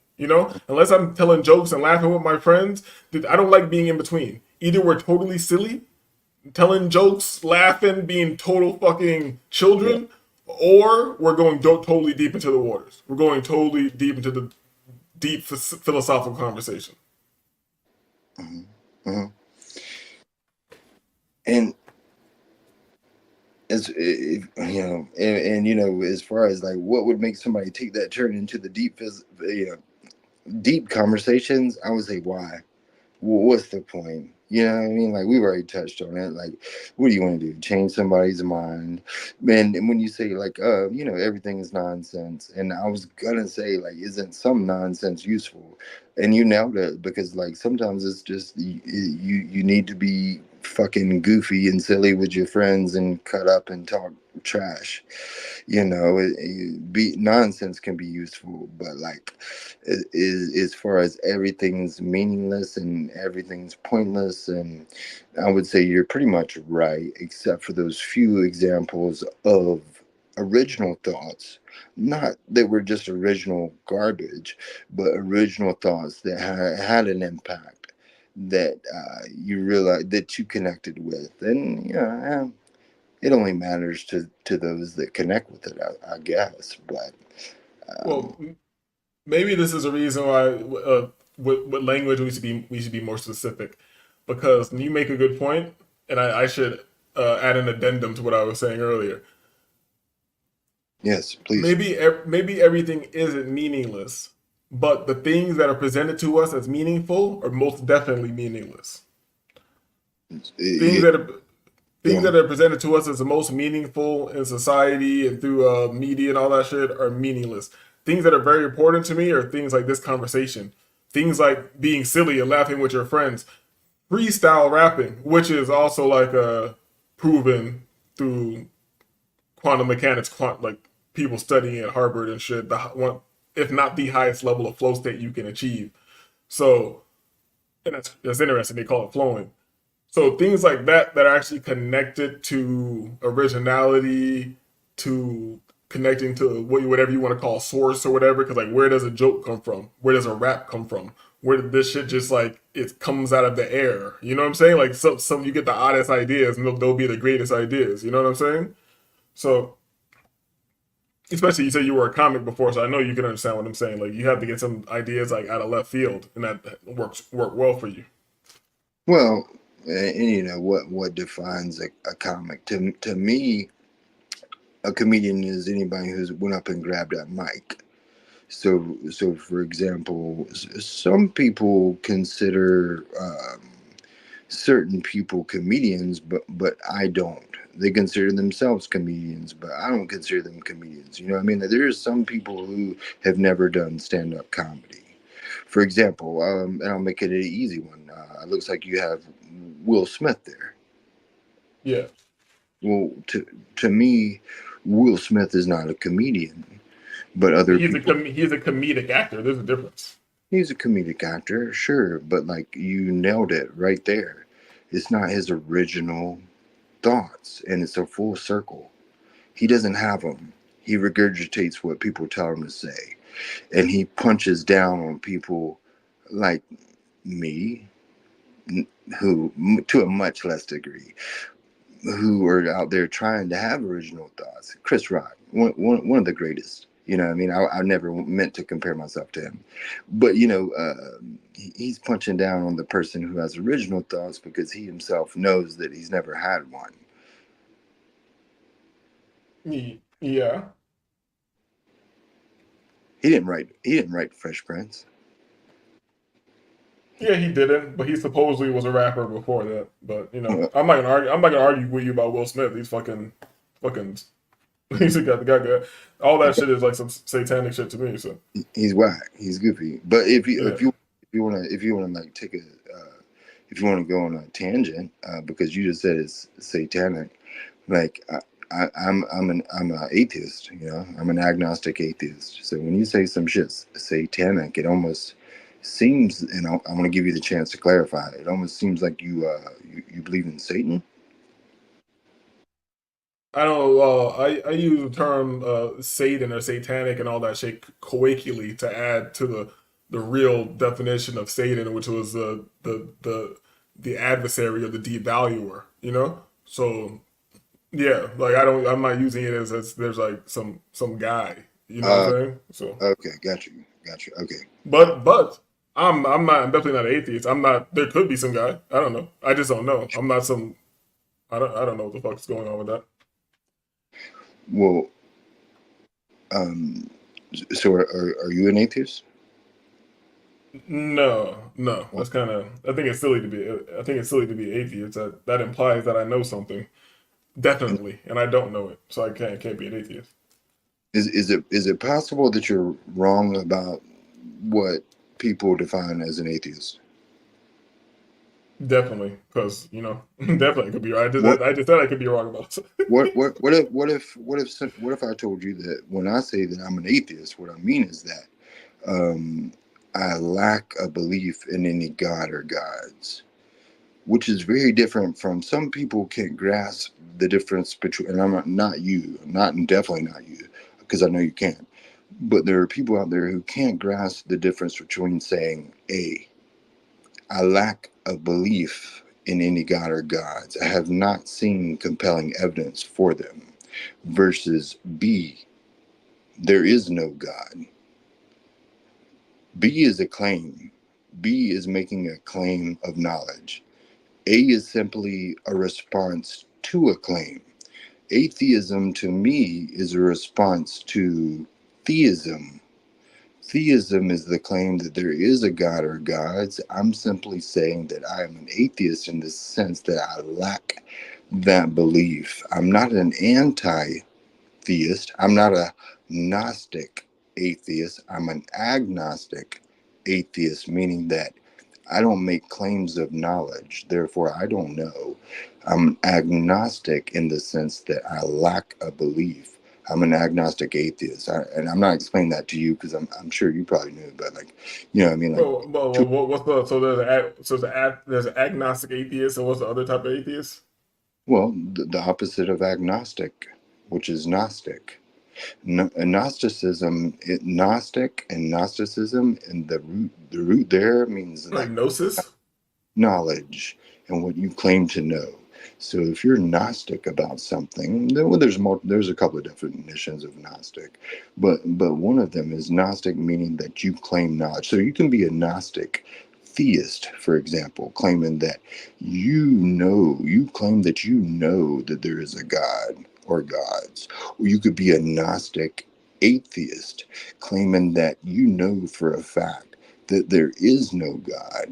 Or you could be an agnostic theist, meaning that you believe there is a God, but you don't claim to know it.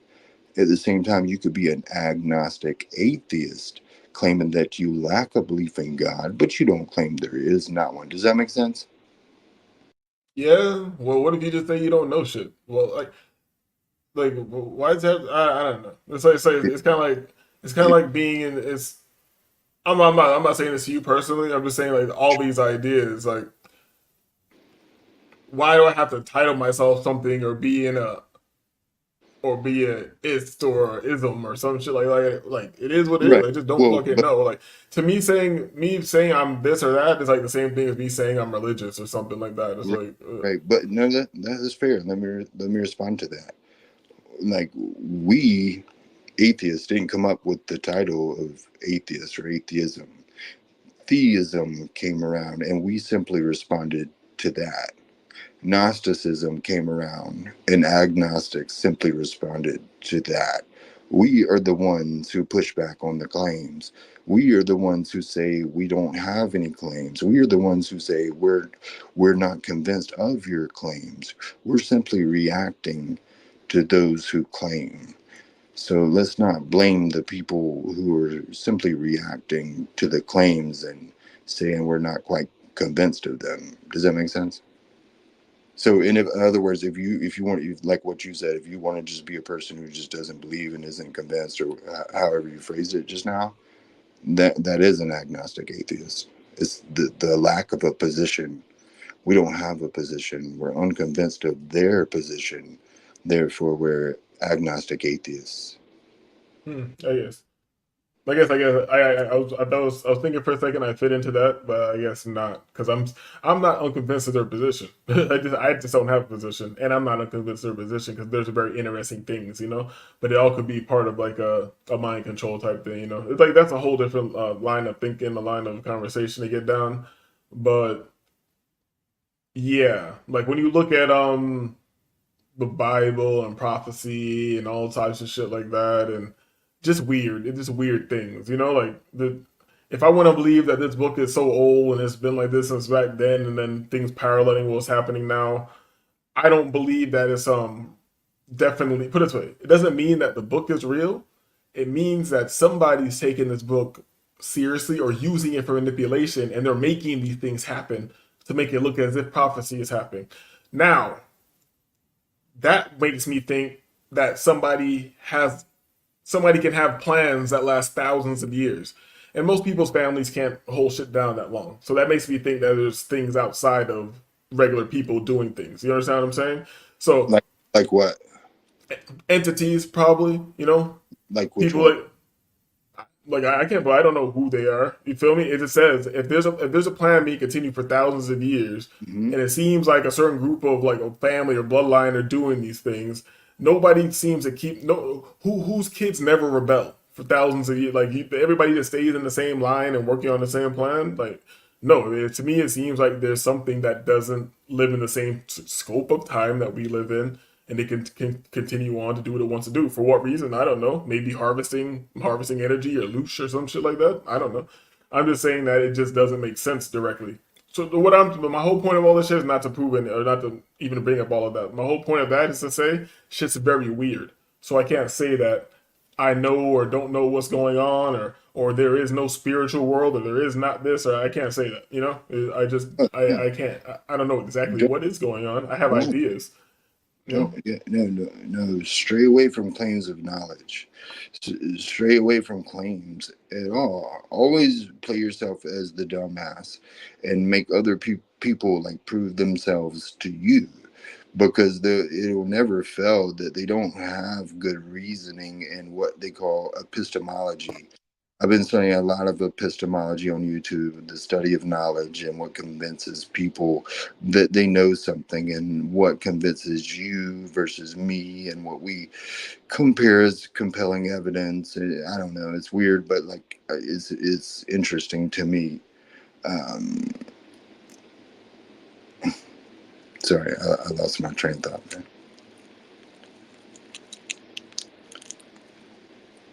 Yeah, I was thinking about the same thing you're saying. Is Oh, I'm sorry.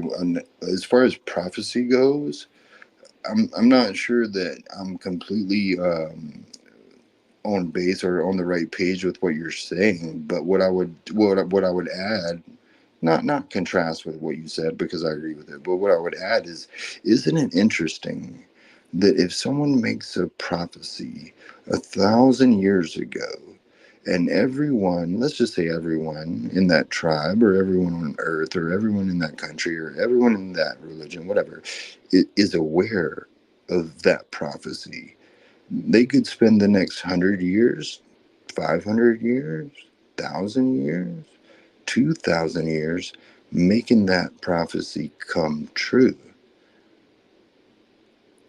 And if that story is passed down over and over and over and over, orally, or even verbally, or in writing, or on paper, or on whatever, or on the internet, if a yeah, pro but that you have to trust in your lineage to do what is in this plan. You know, they're still their own people. If we're dealing with humans, they're still their own people. You know. sure. Sure. And we all trust in our own. We both gave examples of in my childhood, for example, when I trusted my own people and they led me astray. And people who trusted in their own people, and those people were trying to fulfill a prophecy that was made thousands of years ago, meh, doesn't really Eh, convince me that they're a special people, or that word is true. It's easy to fulfill a prophecy, especially if you don't have specifics, and especially if your people are willing to wait hundreds, if not thousands of years. And I'm not even saying simple things like prophecy, like some Israel bullshit, like moving this temple here or there. Like I'm not talking about that. I'm talking about like something where it says like in the last days you won't be able to tell men from women or some shit like that. Like if I told you this 200 years ago that hey, there's gonna be a day that you're not gonna be able to tell a man from a woman, you'd probably be like, nigga, shut up. You'd probably be like, this is what are you talking about? You know what I'm saying? Like, but now that's very real. You know what I'm saying? I'm saying weird things like that. well, Who writes in an old ass book that in the last days you won't be able to tell men from women? Think of this is like back in the days before any enhancements and all that, but a man and a woman are like pretty distinct from each other, weren't they? um, I'm no expert, but I would say that no, I would think it's not that simple. Yes, there were eunuchs. Yes, there were transgender people. Yes, there were for thousands of years, 100%. I think we've been told this. Where's the facts of this? I know a eunuch is a real thing, but that's like a slave, you know. So Sure. Well, and that's fair. But if you would play that game, what I would say is that when you're talking about the end of times, that these things, like, you first need to talk to really dig into that. What do you mean by the end of times? And who told you that? Who told you that there was such a thing? And who told you that we were in them? And then are you not the one that's been convinced of things that people told you? Because no, because yeah, I don't think go, we're in the end times though. If you're talking about me personally, go on. What you said you don't think? I don't think we're in. I don't think I'm in the end times. I'm just Right. thinking. I'm just putting at one thing. I think it's weird that there's a book that was supposedly written way back then. That could all be a lie. That could all be bullshit. You know. But I'm saying if I'm going by what people say, that this old ass book says that in the last days this will be happening. I'm not even saying these are the last days. I'm saying that who writes in a book back then that in the future that you can call it the last days or whatever, you're not gonna be able to tell men from women that that would ever be real? That's a very real thing right now. Is it possible it was also real at the time of that writing? Uh, uh, I'm not. I can't say it's impossible, but I don't think it, how. I don't know how. You know, like you're talking. You're talking to the wrong person because I'm never gonna like deny anything. I'm not gonna get much pushback. I'm not gonna get much And pushback because even I don't know. and even if they wrote it, let's say they wrote that prophecy 2,000 years ago, and let's say there was no such thing as a transgender, which okay, let's just say there wasn't, and even What if it, makes you think? What makes you think that there was though? See, that's where that's that. Now that's where that's my question. What makes you think that there was? well, and that's fair. Did I claim what if I did claim that? I don't know. What I would claim is that it's been around for much longer than the 21st century. And even if we pinpointed where it began, when and where, that doesn't mean, even if that is started after the prophecy. What if it was that? What if it started? What if that prophecy was made 2,000 years ago? Let's say 3,000. And what if transgenders weren't around at that time? But what if they started 1,000 years later? Right, in the year like 2,000 years ago, and it's been going on for 2,000 years. Like, are you going to consider the last 2,000 years end times? Because I mean, like, the whole, when you add the whole end times to it, it kind of becomes silly. Because what if I could show you examples that were 1,000 years ago, 2,000 years ago?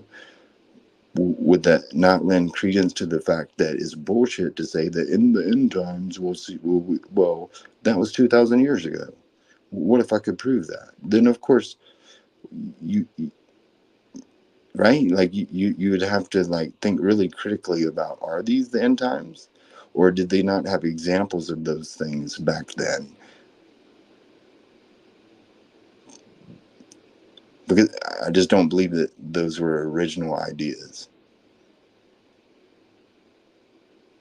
I don't know, but I was thinking of, like what you're saying when it comes to original ideas. So where do original ideas where are they starting at? So this brings us back to the original idea conversation. Why can't those be original ideas? I'm not saying they are. I'm just saying like why can't they be? Well, that's a good question, and I would never try to claim that they're not.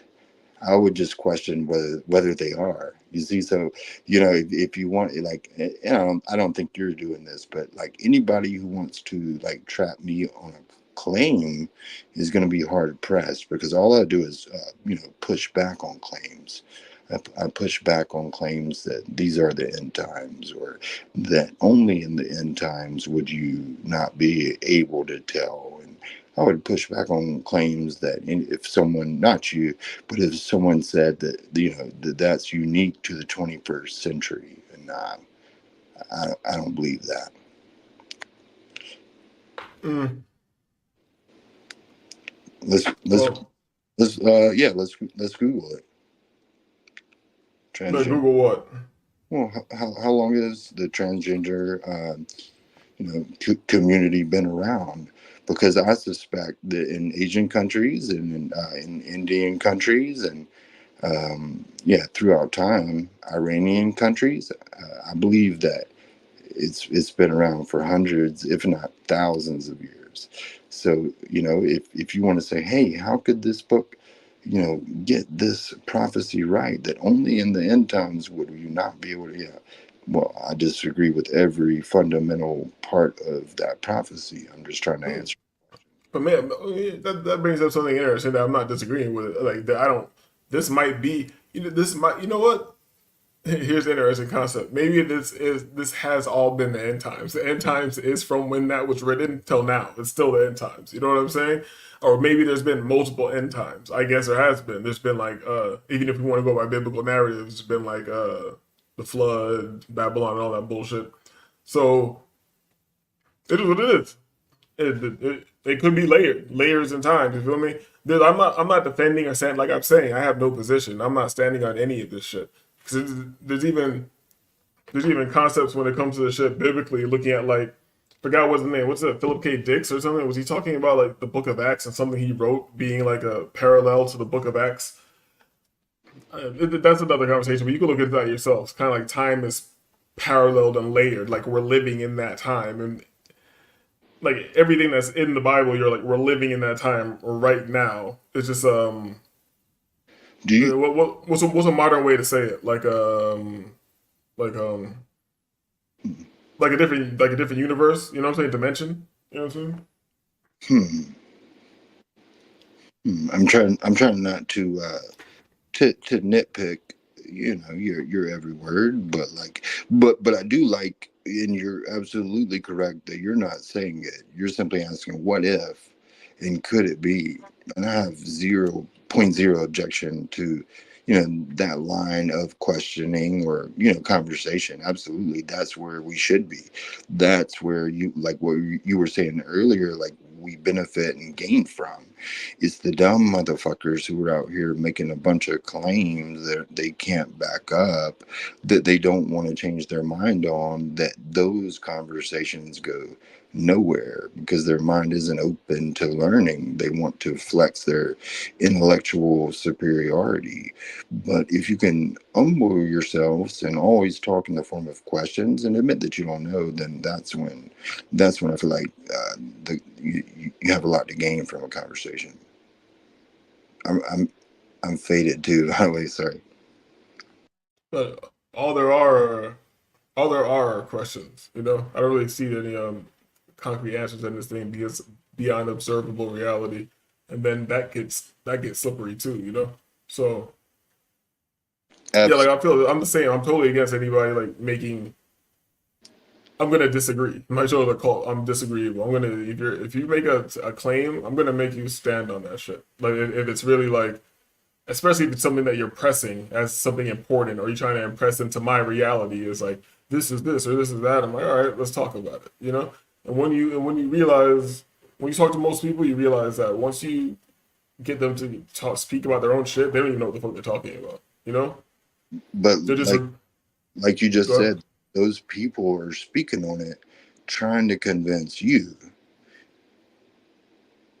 Yeah, but they're kind of trying to convince me with shit that they heard from somebody else. It's just they're regurgitating shit. Like I don't know. Even when it comes to religious people or whatever, and they have their points, and I have conversations with them, like I realize they don't even know what they're talking about. The same text that they're defending or whatever, they don't even know what the fuck they're talking about. They don't know what's in that book at all. They're going off what somebody else told them. You know, so all this shit is hearsay. Like nobody's. Like I say, really has nothing to do with religion. I call it just tribalism because there's different sects of religion. So it's all just a bunch of tribalism where you decide to believe in, you believe, and then you go push that bullshit with no.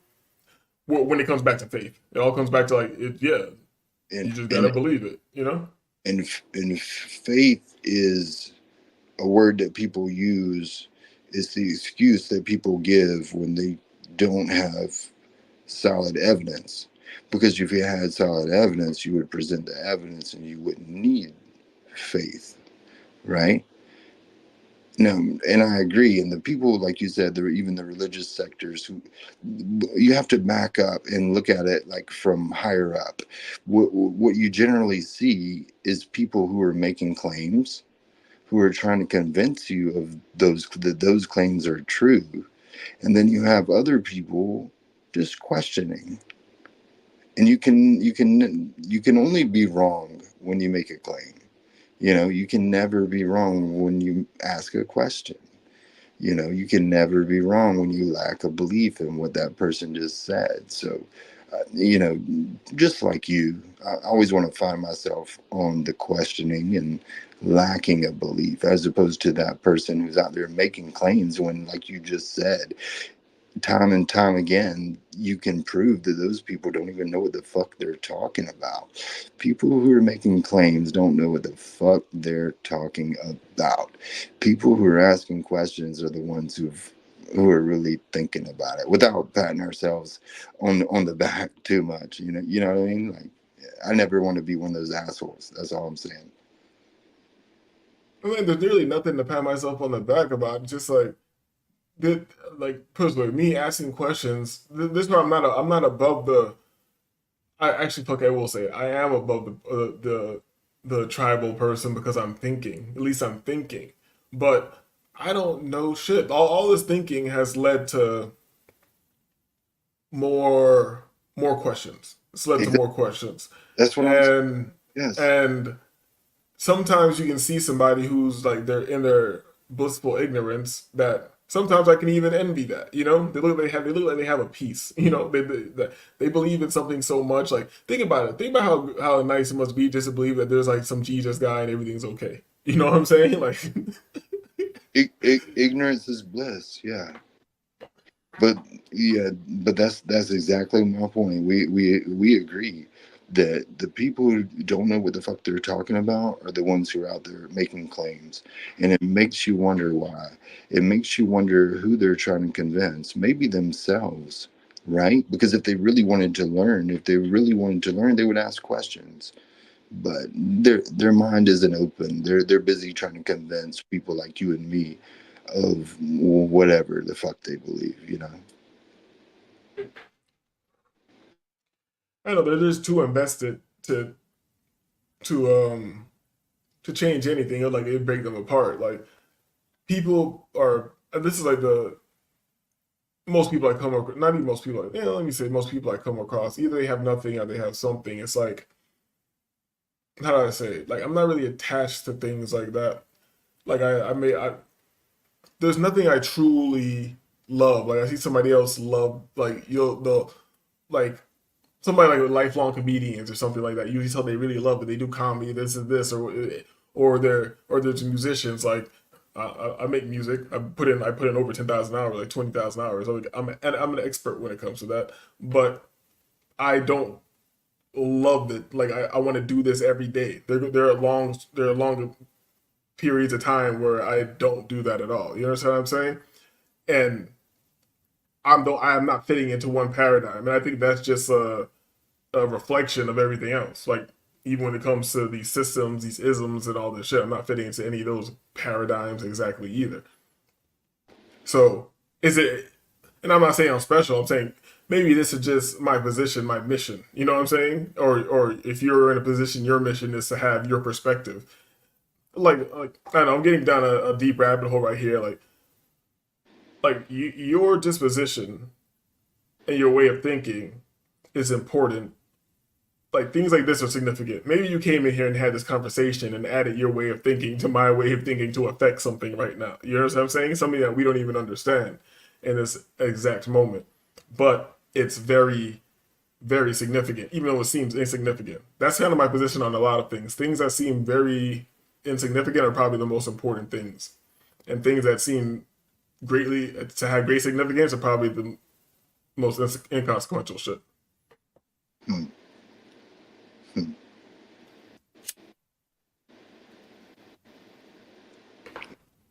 I'm thinking about that. Hmm.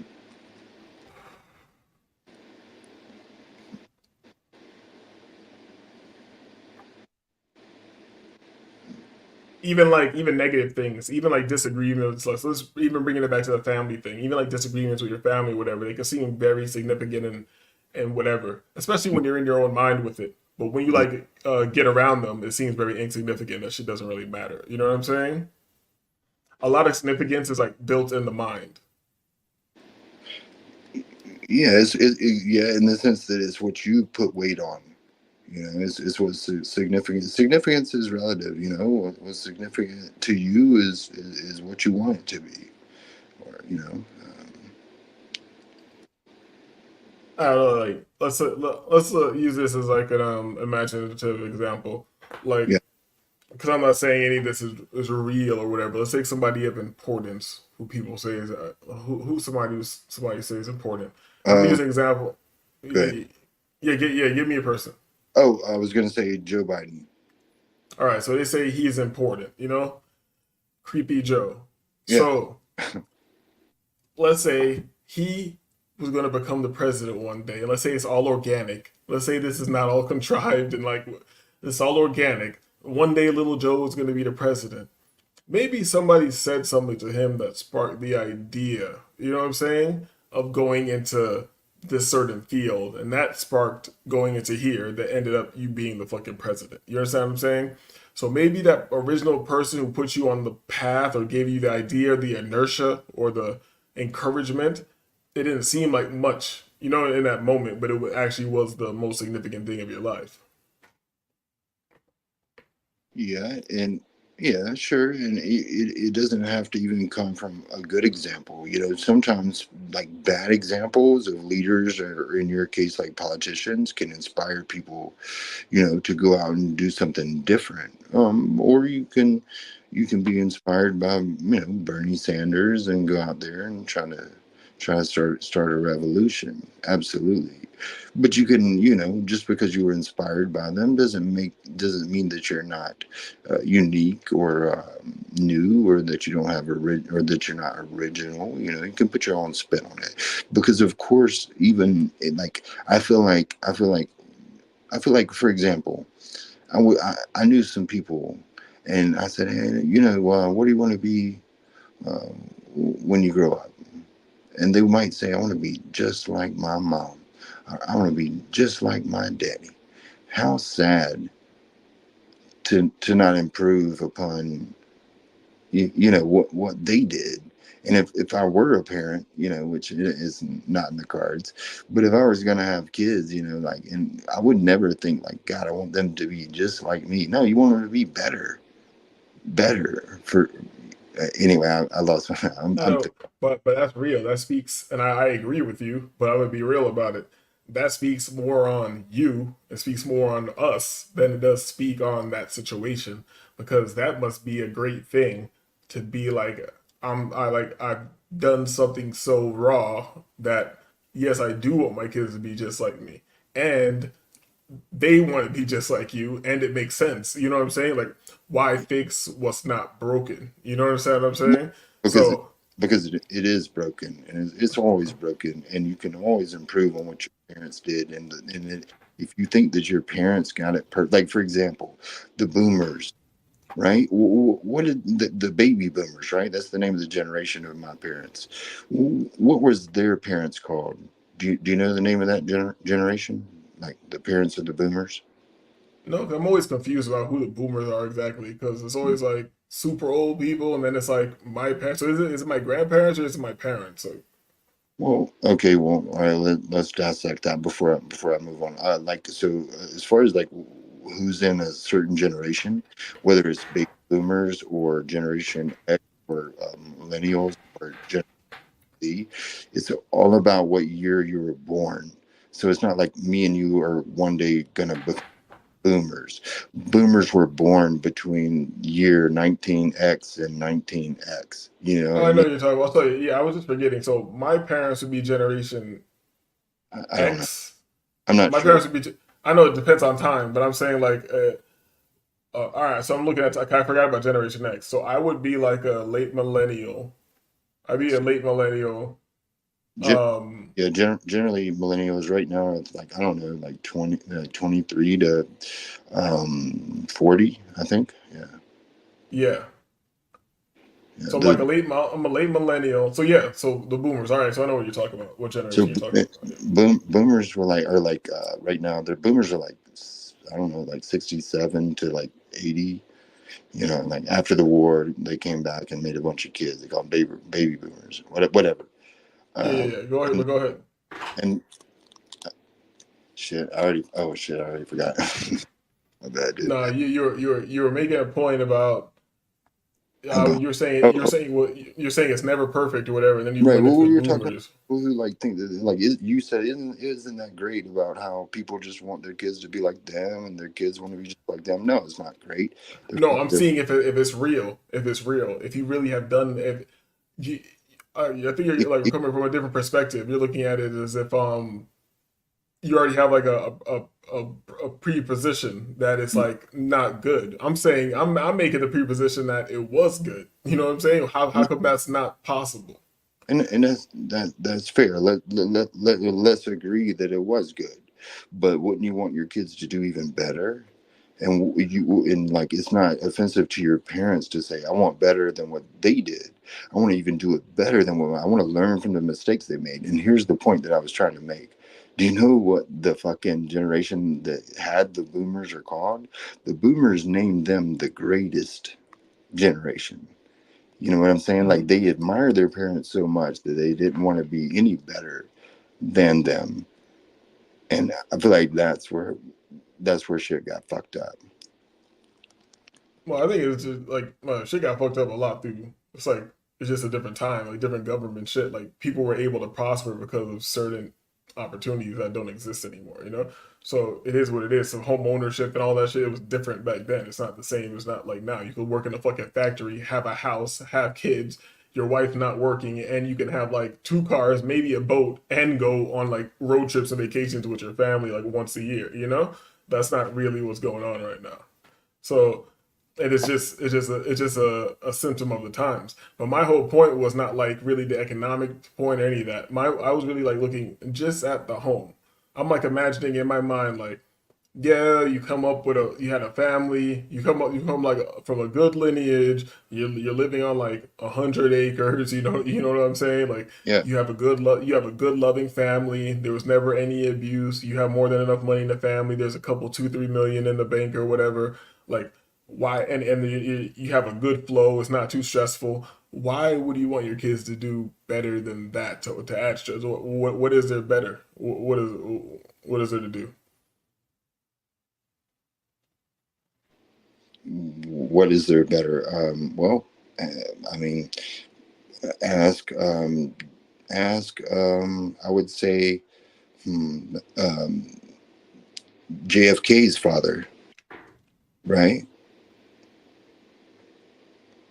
Go ahead. I'm trying to see. Well, like, for example, like, I mean, he never was president. He wanted to be. He rose high in the ranks. He might have been like a state senator or something like that. You know what I mean? But there's always better. My point is just that, like, like, if you look at your parents like, oh, they're perfect and they're always great, like, you're fucking delusional. And I'm not sitting here, I mean, like, even if they did try as hard as they can, but I would never want my kids to do exactly as good as me, bro. Like, I'm fucked up. The problem, and this is what I was trying to say, the problem is when people don't know that there's a problem. So the problem is when, like, my dad says, well, my dad beat me with a switch and I turned out okay, but he really didn't. He didn't. Oh, it depends what you mean. Okay, what I mean, you got issues. You know what I mean? Like, I mean, Yeah, but not disagreeing with you. I'm just saying like you're personifying it. Like I'm stepping outside of myself and making a situation that I see like, all right, this could happen. Like if I could see everything being cool, like and greater doesn't necessarily. I don't want to. This sounds stupid, because it does mean better, but I'm going to say it anyways. Greater doesn't necessarily mean better. You know what I'm saying? Like because even with the like I don't know the full dynamic, but even like the JFK example, because this guy had a greater station in life than his dad did, doesn't mean he had a better life. You understand what I'm saying? sure, and yeah, no, that's fair. Not necessarily like, your status in politics or society, whatever. No, but you can always reflect on what you should always be able to reflect on what your parents did wrong. Just like the way you said, like, people, you should always be able to reflect on what your parents did wrong, and you should always want to improve on that. And if you can do that, then your kids can do that too, and they'll always, and that way your lineage will just get better and better and better. It never gets complacent. It never stays the same. There's always room for improvement. No one's perfect, and as soon as you want to be your father, or the father wants the child to be just like them, that's where I feel like things Well, stagnate, and I feel like that is dangerous to a lineage. well, I'm not saying you shouldn't want to do better, but this might be a good a good marker for if you did well as a parent. If your kids have to, it's not that you did perfect, but they have to think hard about how to do way better than you. You understand what I'm saying? It shouldn't be very obvious in their face. how to fucking do better if you did your so called best or whatever. You know what I'm saying? You see what I'm getting at? Yes, I do. It should be difficult, but at the same time, it shouldn't be difficult because you're brainwashed into believing that your parents were perfect. Some people idolize their parents, and they're dumbasses, and their parents are dumbasses. And you're like, man, you really should be blaming your parents, not thanking them because you turned out to be an idiot. So I think we should all want better. It just, to me, it's common sense to want better for your kids, even if things were good, even if things were great. Like, the next should be better and better. Maybe that's just a maybe that's just a way to cope for their upbringing. You know what I'm saying? What I'm saying? No, go Like, on. Tell me again. I'm saying maybe that's just a way to cope for their upbringing. If it wasn't that well, they're still gonna idolize it because it like kind of helps you deal with how shitty it was. Maybe you're right. Maybe you're right. I'll think about that. You'll still see this shitty person as a great person. It's kind of like some compartmentalization in their Oh, mind. You know what I'm saying? oh, no, I understand what you're saying. Absolutely. Like, what do they call it? Like, Stockholm syndrome, stock out. Stockholm syndrome type shit. Yeah, I think that's right. Whatever it is, you know what I'm talking about. That's what it is. Uh, Yeah.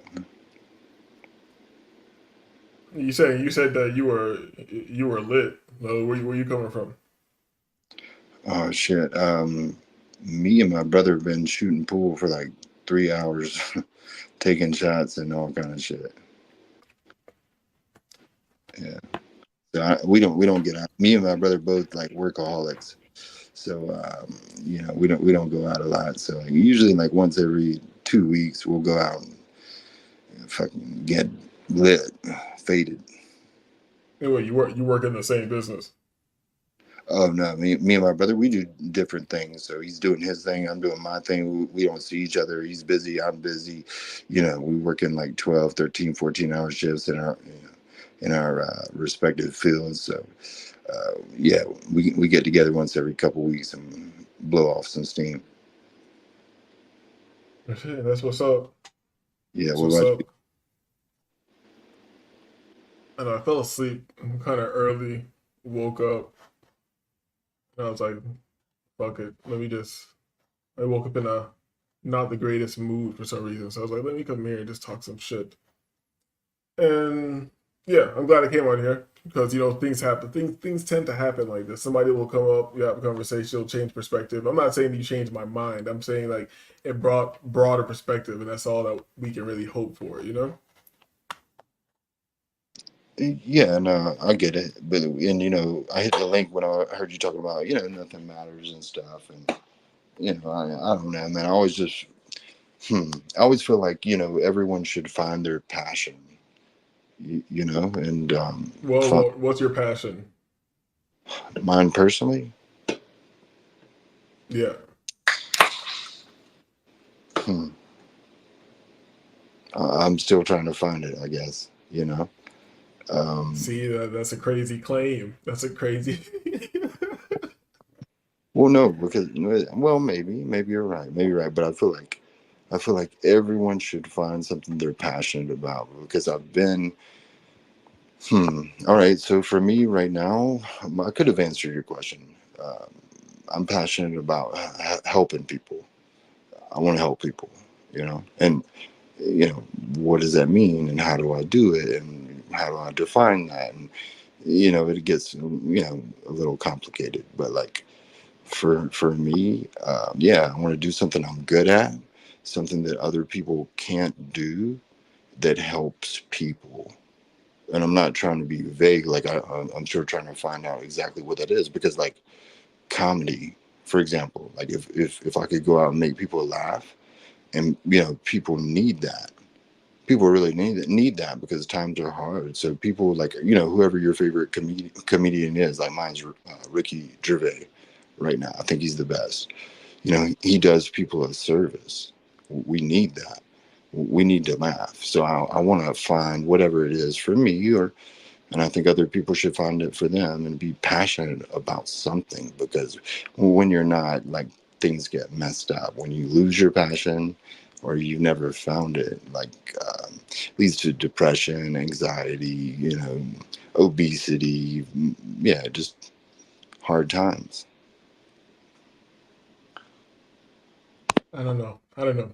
The most passionate people I see who seem really outside of religious passion, like let's say like about activities or things they do in life, it seems like a level of like psychosis or on a level like trying to cover something up or fill some type of space with something. Like I'm not saying that I'm not, and I'm not against it.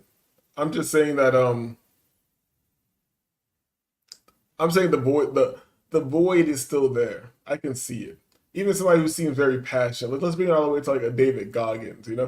I see like a David Goggins the same way I see like almost on the same level as like a crackhead. You know what I'm saying? It's just that your psychosis went in a different direction that it seems to be presenting as something positive. So seems to be presenting as like a positive, nice passion. Like somebody who's obsessive in the gym. It's like that's a good obsession. That's a good passion to have or whatever. Like I don't know. All this shit is just like everybody running from the inevitable. Everybody running from mortality and the unknown. You know what I'm saying? Unknown, the unknown of everyday life and the unknown of life itself, death.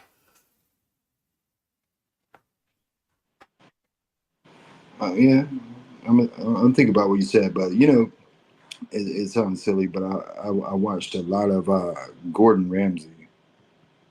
Have you? Yeah. Yeah, like, he's got a bunch of shows. You can watch them, a lot of them on YouTube, like, Restaurant Nightmares, Kitchen Nightmares. He has a bunch of shows, right? Yeah, I've been watching before. Yeah, yeah.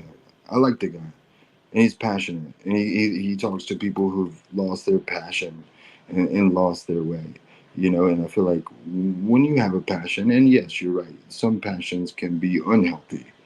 But like I said, I want to be passionate about something that helps people that I'm personally interested in and good at, and I'm still trying to find out exactly what that is. For a while I thought it was being a comedian. Turns out I'm not funny. I thought maybe for a while it was politics. For a while I thought I was getting really rich. And, I still don't know, but I feel like if you're passionate about what you're into, even if it's wrong, if it's not the right path, you'll eventually learn that. Um, but at least you weren't wasting your time sitting on the couch, smoking weed and drinking beer and getting lit all day. Well, I'm not when I say and that's why I rarely speak to people about concepts and things like this because I'm not saying that when I say things are meaningless and that people will connect that to some like weird sub internet thoughts of like some incel shit like neat maxing or something like oh I'm supposed to just do nothing and do like no and like what's the point of this or what's the point of that like that's something that I kind of like about myself personally. I don't need to find a point for shit outside of myself. Why am I doing this? I don't even need a direct reason. I just know I'm doing it. There's nothing else like, well, oh, what's the point of reading these books? What's the point of going to the gym and lifting these weights? I don't know. I'm stuck in this fucking matrix or whatever, and I feel better when I lift the weights. I like to read. I like to read some books. Like having some knowledge. It's just better. What's that gonna do for you? Nothing. I'm here in hell with you, but I'm not complaining about it. It's not. It's me pointing things out isn't really complaining. Pointing them out is really like just trying to get more people to maybe think about it. Maybe we can come to a resolution. Maybe I need more people to think about these things so we can come to a resolution and figure out what the fuck is going on. Or we'll never know what's going on. Either way, I'm self motivated. Most people need something, a reason or a mission outside themselves. Like, no, there's nothing to live for, and I'm still doing things. Maybe that's like a weird concept. Maybe that's a weird concept for to even convey. Maybe it's paradoxal. Maybe it's contradictory. I don't know. No, I hear you. I listen to you, and I think it's fine if anybody wants to, sit around and do nothing and be happy, and they don't want to bother nobody, and they want to be, self-reliant or whatever their motivations are. Like I'm fine with that. I'm not saying anyone needs. If I did say it, I want to retract that. Someone needs a passion, but for me personally, when I can find a passion that also helps other people, and it gets myself outside my own head and stop thinking about myself, I just feel good. And I feel like, I've seen when athletes lose their passion, when politicians lose their passion, and when mechanics lose their passion, and things go to shit. And I feel like, if it's helping people, and you're OCD about it or addicted to it or whatever, like, it might not be necessarily a bad thing either. Or Let me let me bring it back to your example, like as in helping people. When it Mhm. comes to helping people, there's gonna be an endless line of people to help because of the environment that we live in.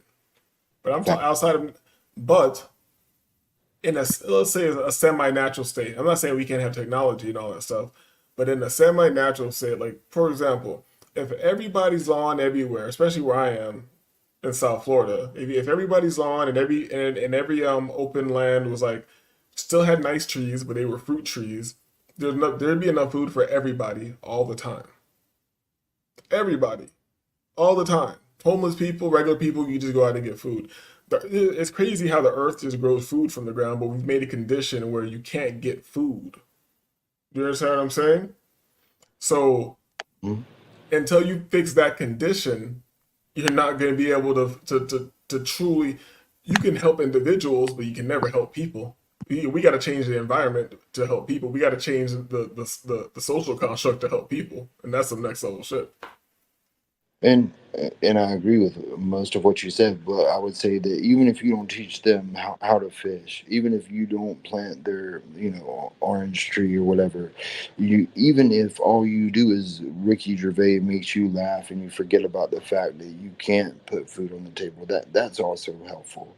And I wouldn't dismiss the fact that, oh, just if you're not helping people feed themselves and you know you know be self-reliant, then it's not important, or it's not helpful, or it's not beneficial. No, I disagree. Like, distractions can be. And I'm not saying that's what I'm not trying to You put. do you, do you think the NFL and the NBA are beneficial?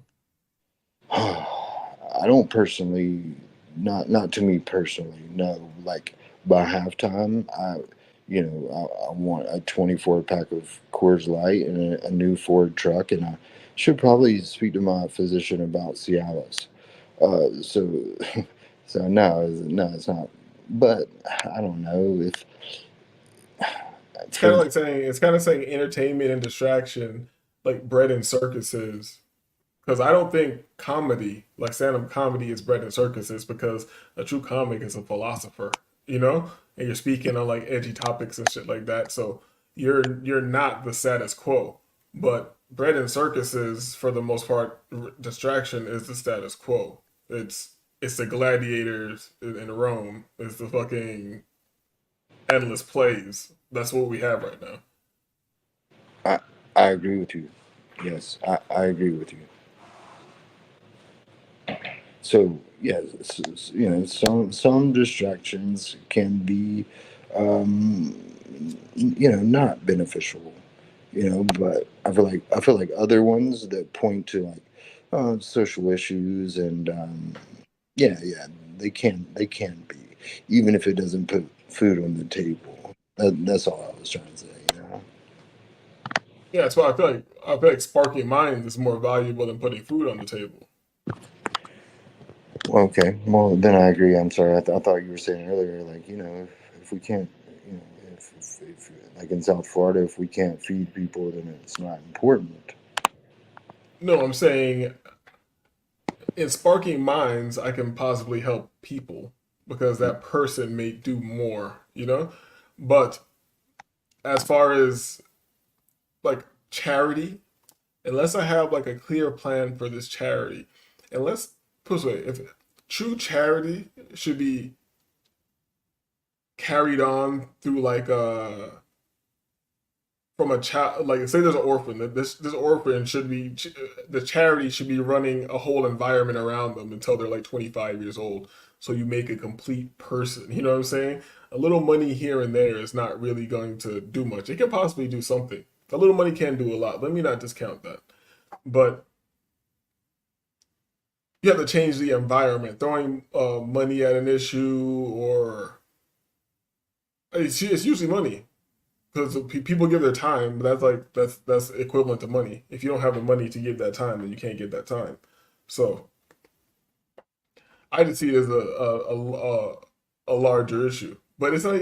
Man, to be real, I don't even like talking about shit like this because we get into speaking shit in like cliches. And to tell the truth, all this shit can be handled, but we're living in a system that wants the things to be how they are. You know, so it is what it is, and until that is addressed, things are going to be how they are. Okay, okay. So, for example, if that's true, why does the condition that we're in, or why do those people want some people that you talked about earlier to be hungry, to not have food? Why do they want it that way?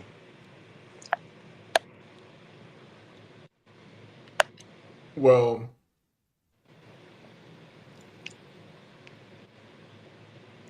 I can speculate. I can speculate, but to be real, I feel like unless you're these type of people, you can't even get into that mind state. You know, you can say I could break it all just down to numbers and money and control and shit like that, but I personally feel like it's beyond that. You know, and now we get into deeper weird conversations. I don't even believe that the people who are running things at the so-called highest levels or whatever, I don't even believe that we're the same people. I don't think we're the same thing, you know? So I can't even think about how they're thinking or what they're getting from it, but I feel like they're definitely getting something from it, you know? Or we're not the same people. Like, what do you mean they're not Homo sapiens? Like, what do you mean?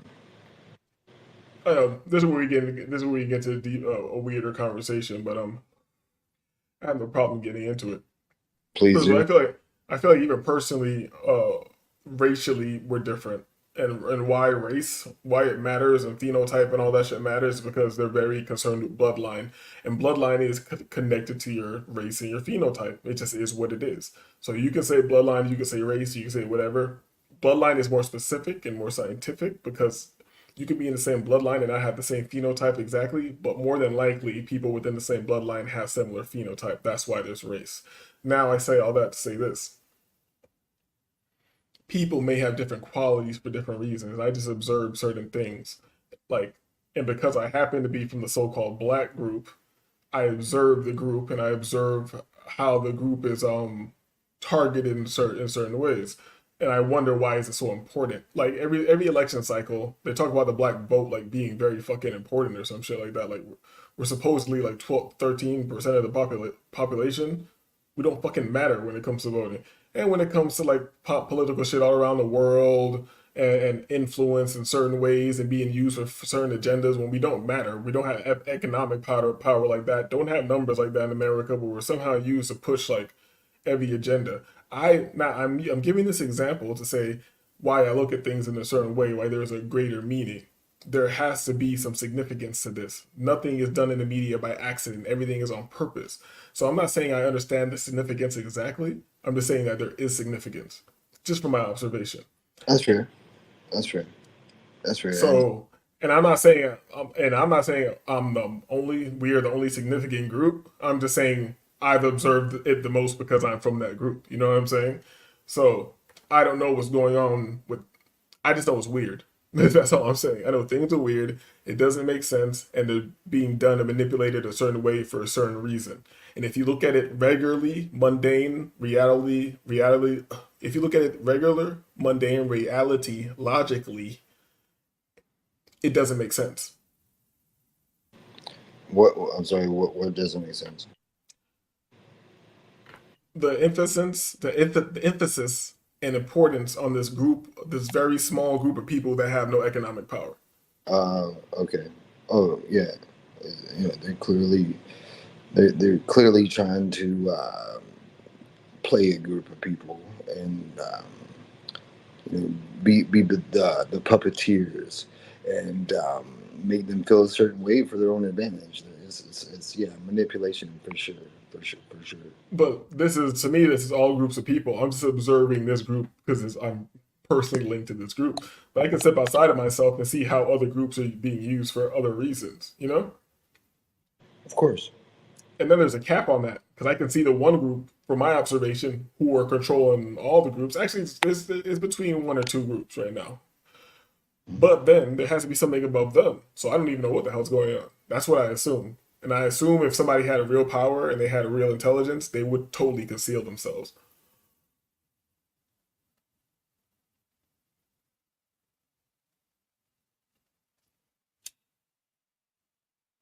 If someone had power, money, all the money, all the I forgot what you said, but all the power, they wouldn't totally conceal themselves. Is that what you said?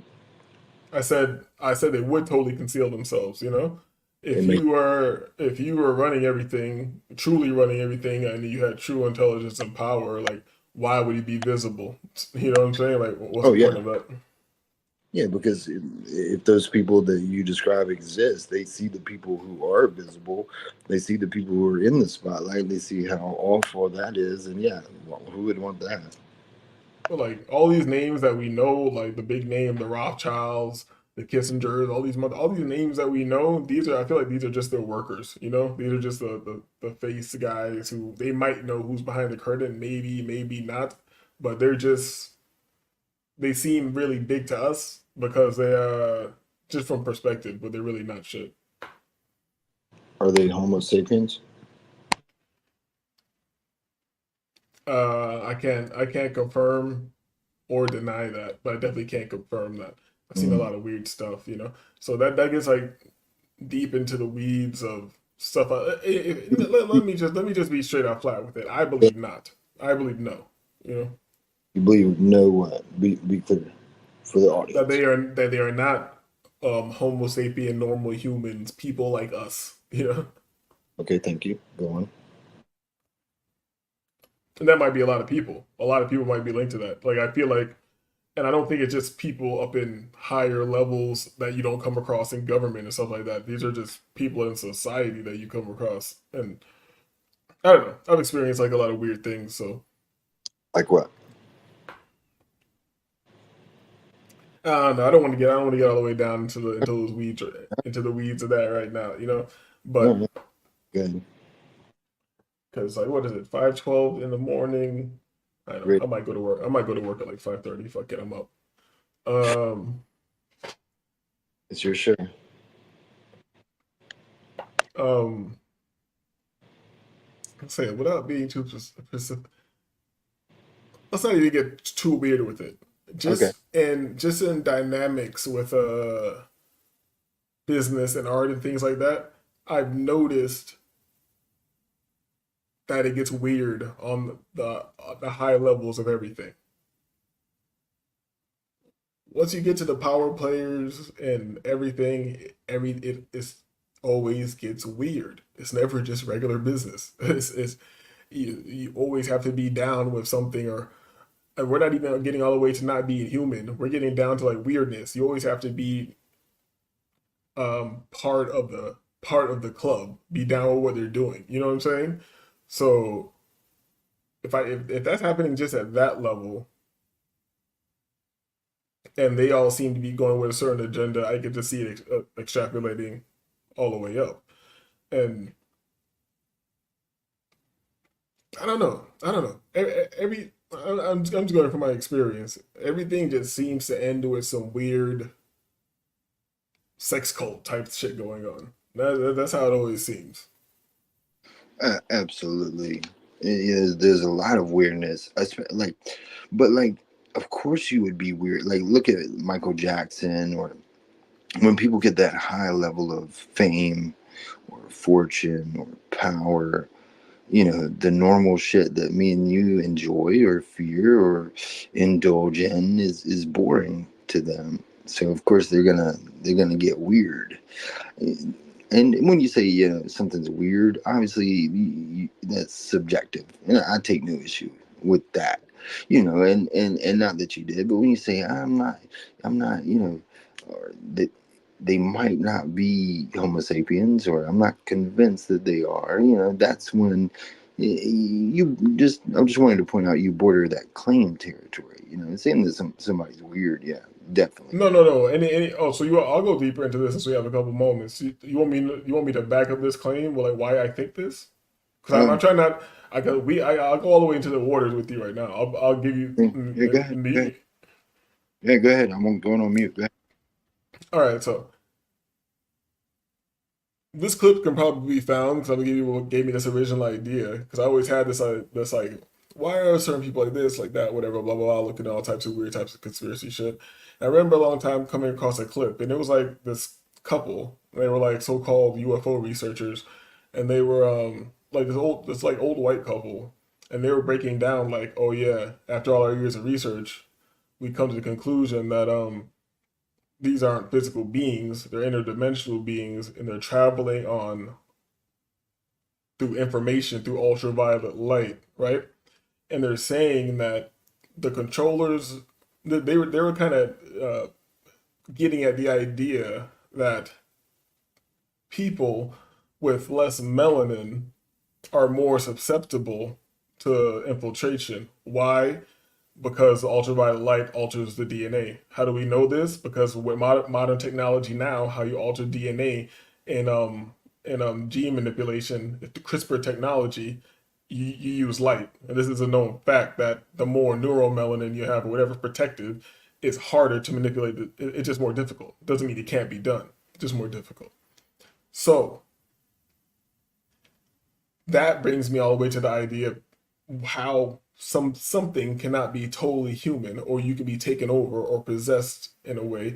And then once you are, what are the rule? What are the rules of this? Okay, what are the rules of this reality? Like, what are we seeing visually? If you turn the lights off, you don't see shit. So we're just seeing what light is bouncing off of, right? That means let's say something is inhabiting a person because not because let's take it away from the woo woo spiritual shit, and let's say that it was traveling on light all through scientific shit. The information in the light altered the DNA, and it allowed altered the information. So and that's like, this is a higher level technology. I didn't even know what's going on there. So once you get on that level, are you infiltrating the person, or are you just changing the nature of the person? So this is some shit that we don't know about. But that's how I'm connecting all of this to what we're saying right now. Are these people human? Are they not human? All that. Human is a very like a slippery term. Well, what is that? We're talking about just our physicality. Is it, yeah, 100% physical, maybe, and maybe they're dealing with some things that aren't like 100% physical. That's the way I look at it. And if you look at it through time, there's always been connection with the spiritual realm. There's always been a this is so-called global. This is global. Everywhere has mythos and spiritual traditions and things that connect with things, and ideas that connect with things outside of physicality. So I'm saying someone or something not being totally human is not far-fetched. And you're right. Human is a subjective, slippery term. That's why I use the term Homo sapien, because that's clearly defined by our DNA.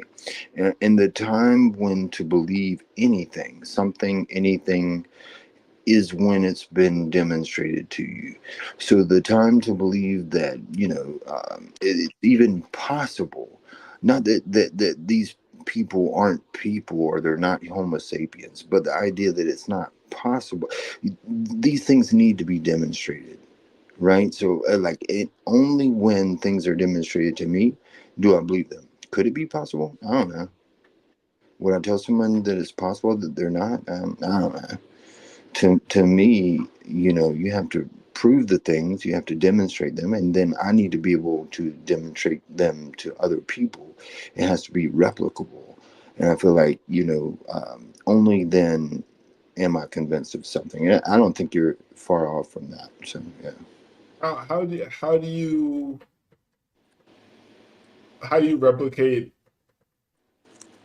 experience outside of observable science that's like stationary? If something's not stationary and it's not reoccurring in one area or spot, how do you isolate an experiment to replicate experience? You know what I'm saying? Like, Gr- Yes, I think I do. Great question, which is why I don't rely. That's why I phrased it the way I did. I don't rely on my own experience because I think I gave the example that I had an experience where I thought my phone was ringing, but it wasn't. So you have to be able to demonstrate it, and it has to be replicable.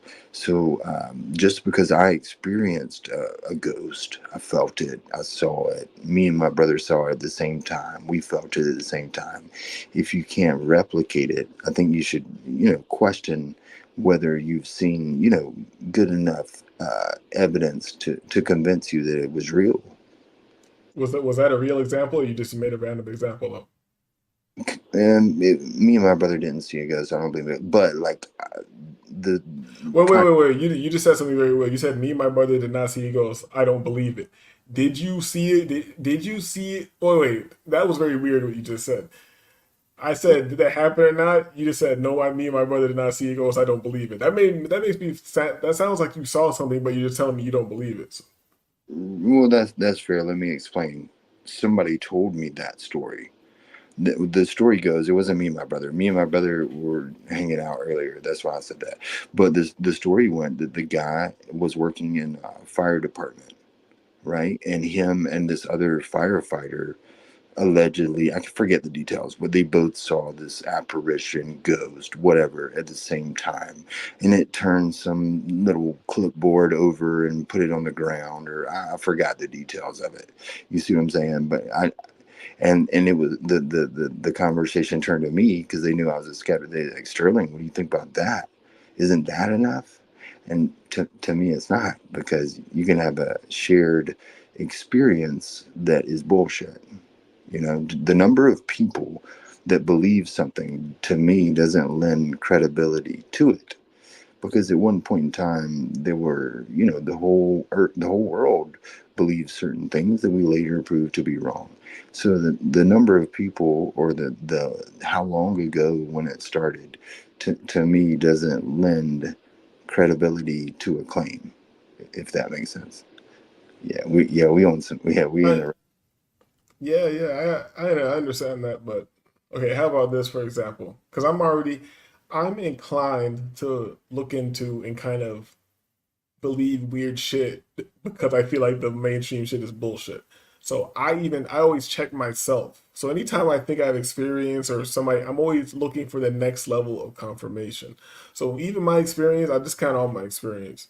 So sometimes I'll ask other people for their experience. And there's a good friend of mine, and this is like beyond the story. That's why I'm telling this.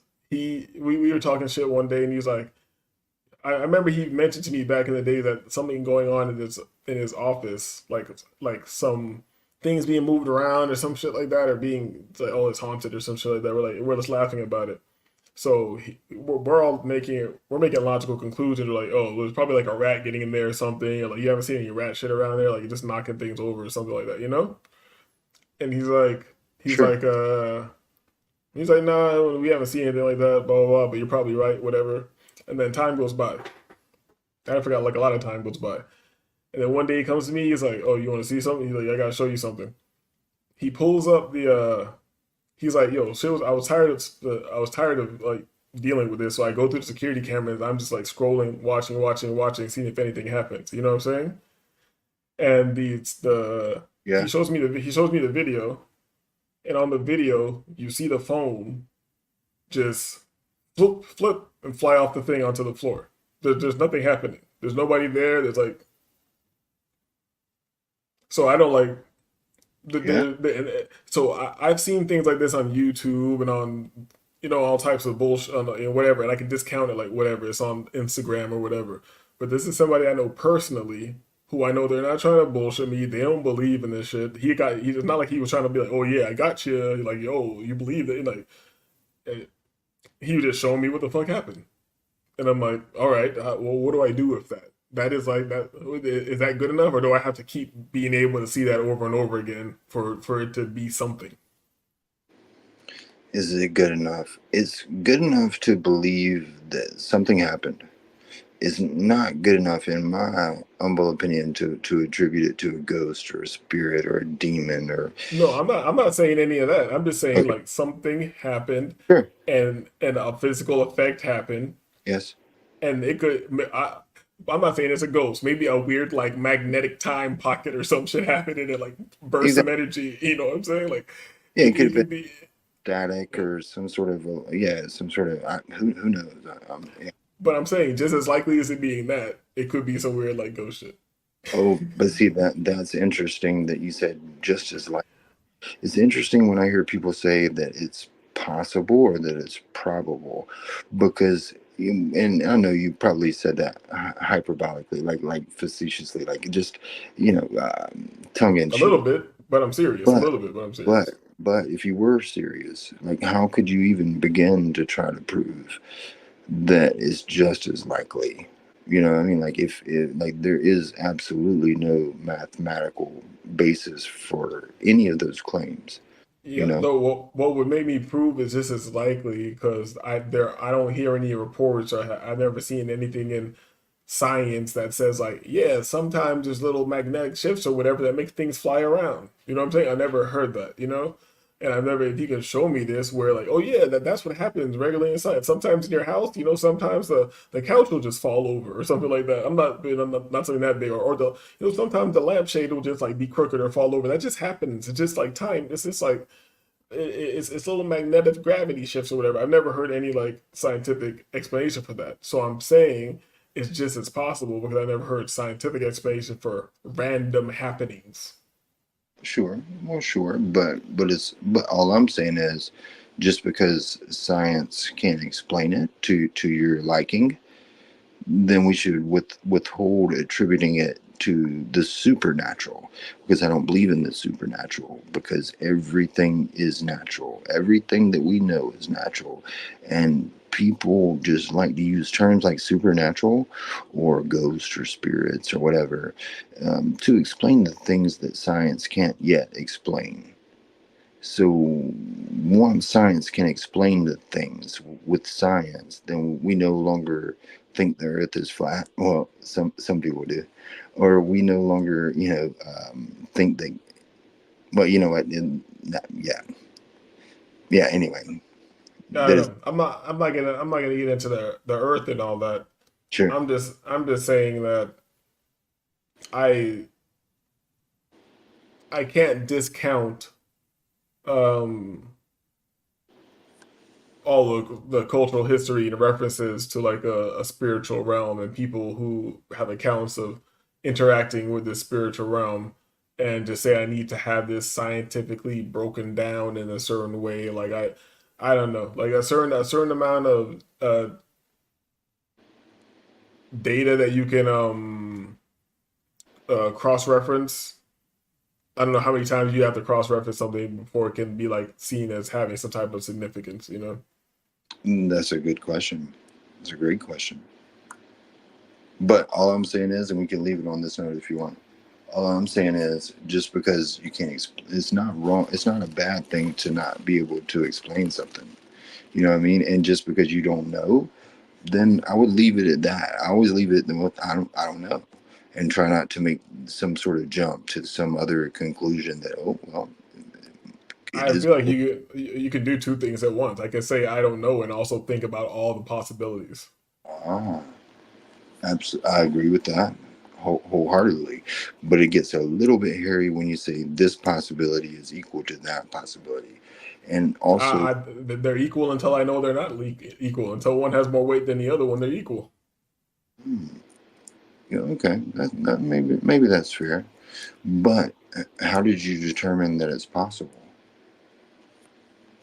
I determined it was possible when I saw the video from somebody who I know personally. Now I know that happening is possible. Now I know that all the videos I've seen online, I can't trust those, but I've seen one right now that I can trust. So I know something random has happened in time and space that doesn't make sense. and there's no explanation for it. So then I can speculate on the explanation. And then if one explanation has more likelihood than another one, I'll give more weight to that one than the other one. But then like that's just how it. I don't know. I don't see any other way to do it. I'm not gonna, especially like natural observable science. Yeah, I'm with that. But like when it comes to theoretical science, I feel like a lot of that stuff is bullshit. You know, just to control the way that you perceive reality.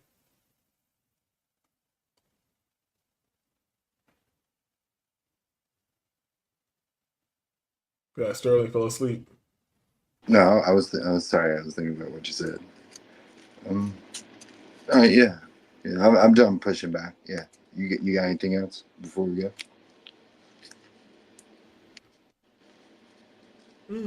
Not really.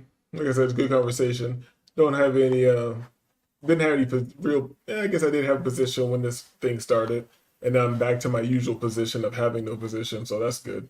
You know. I think so too. Hey man, you said you headed to work.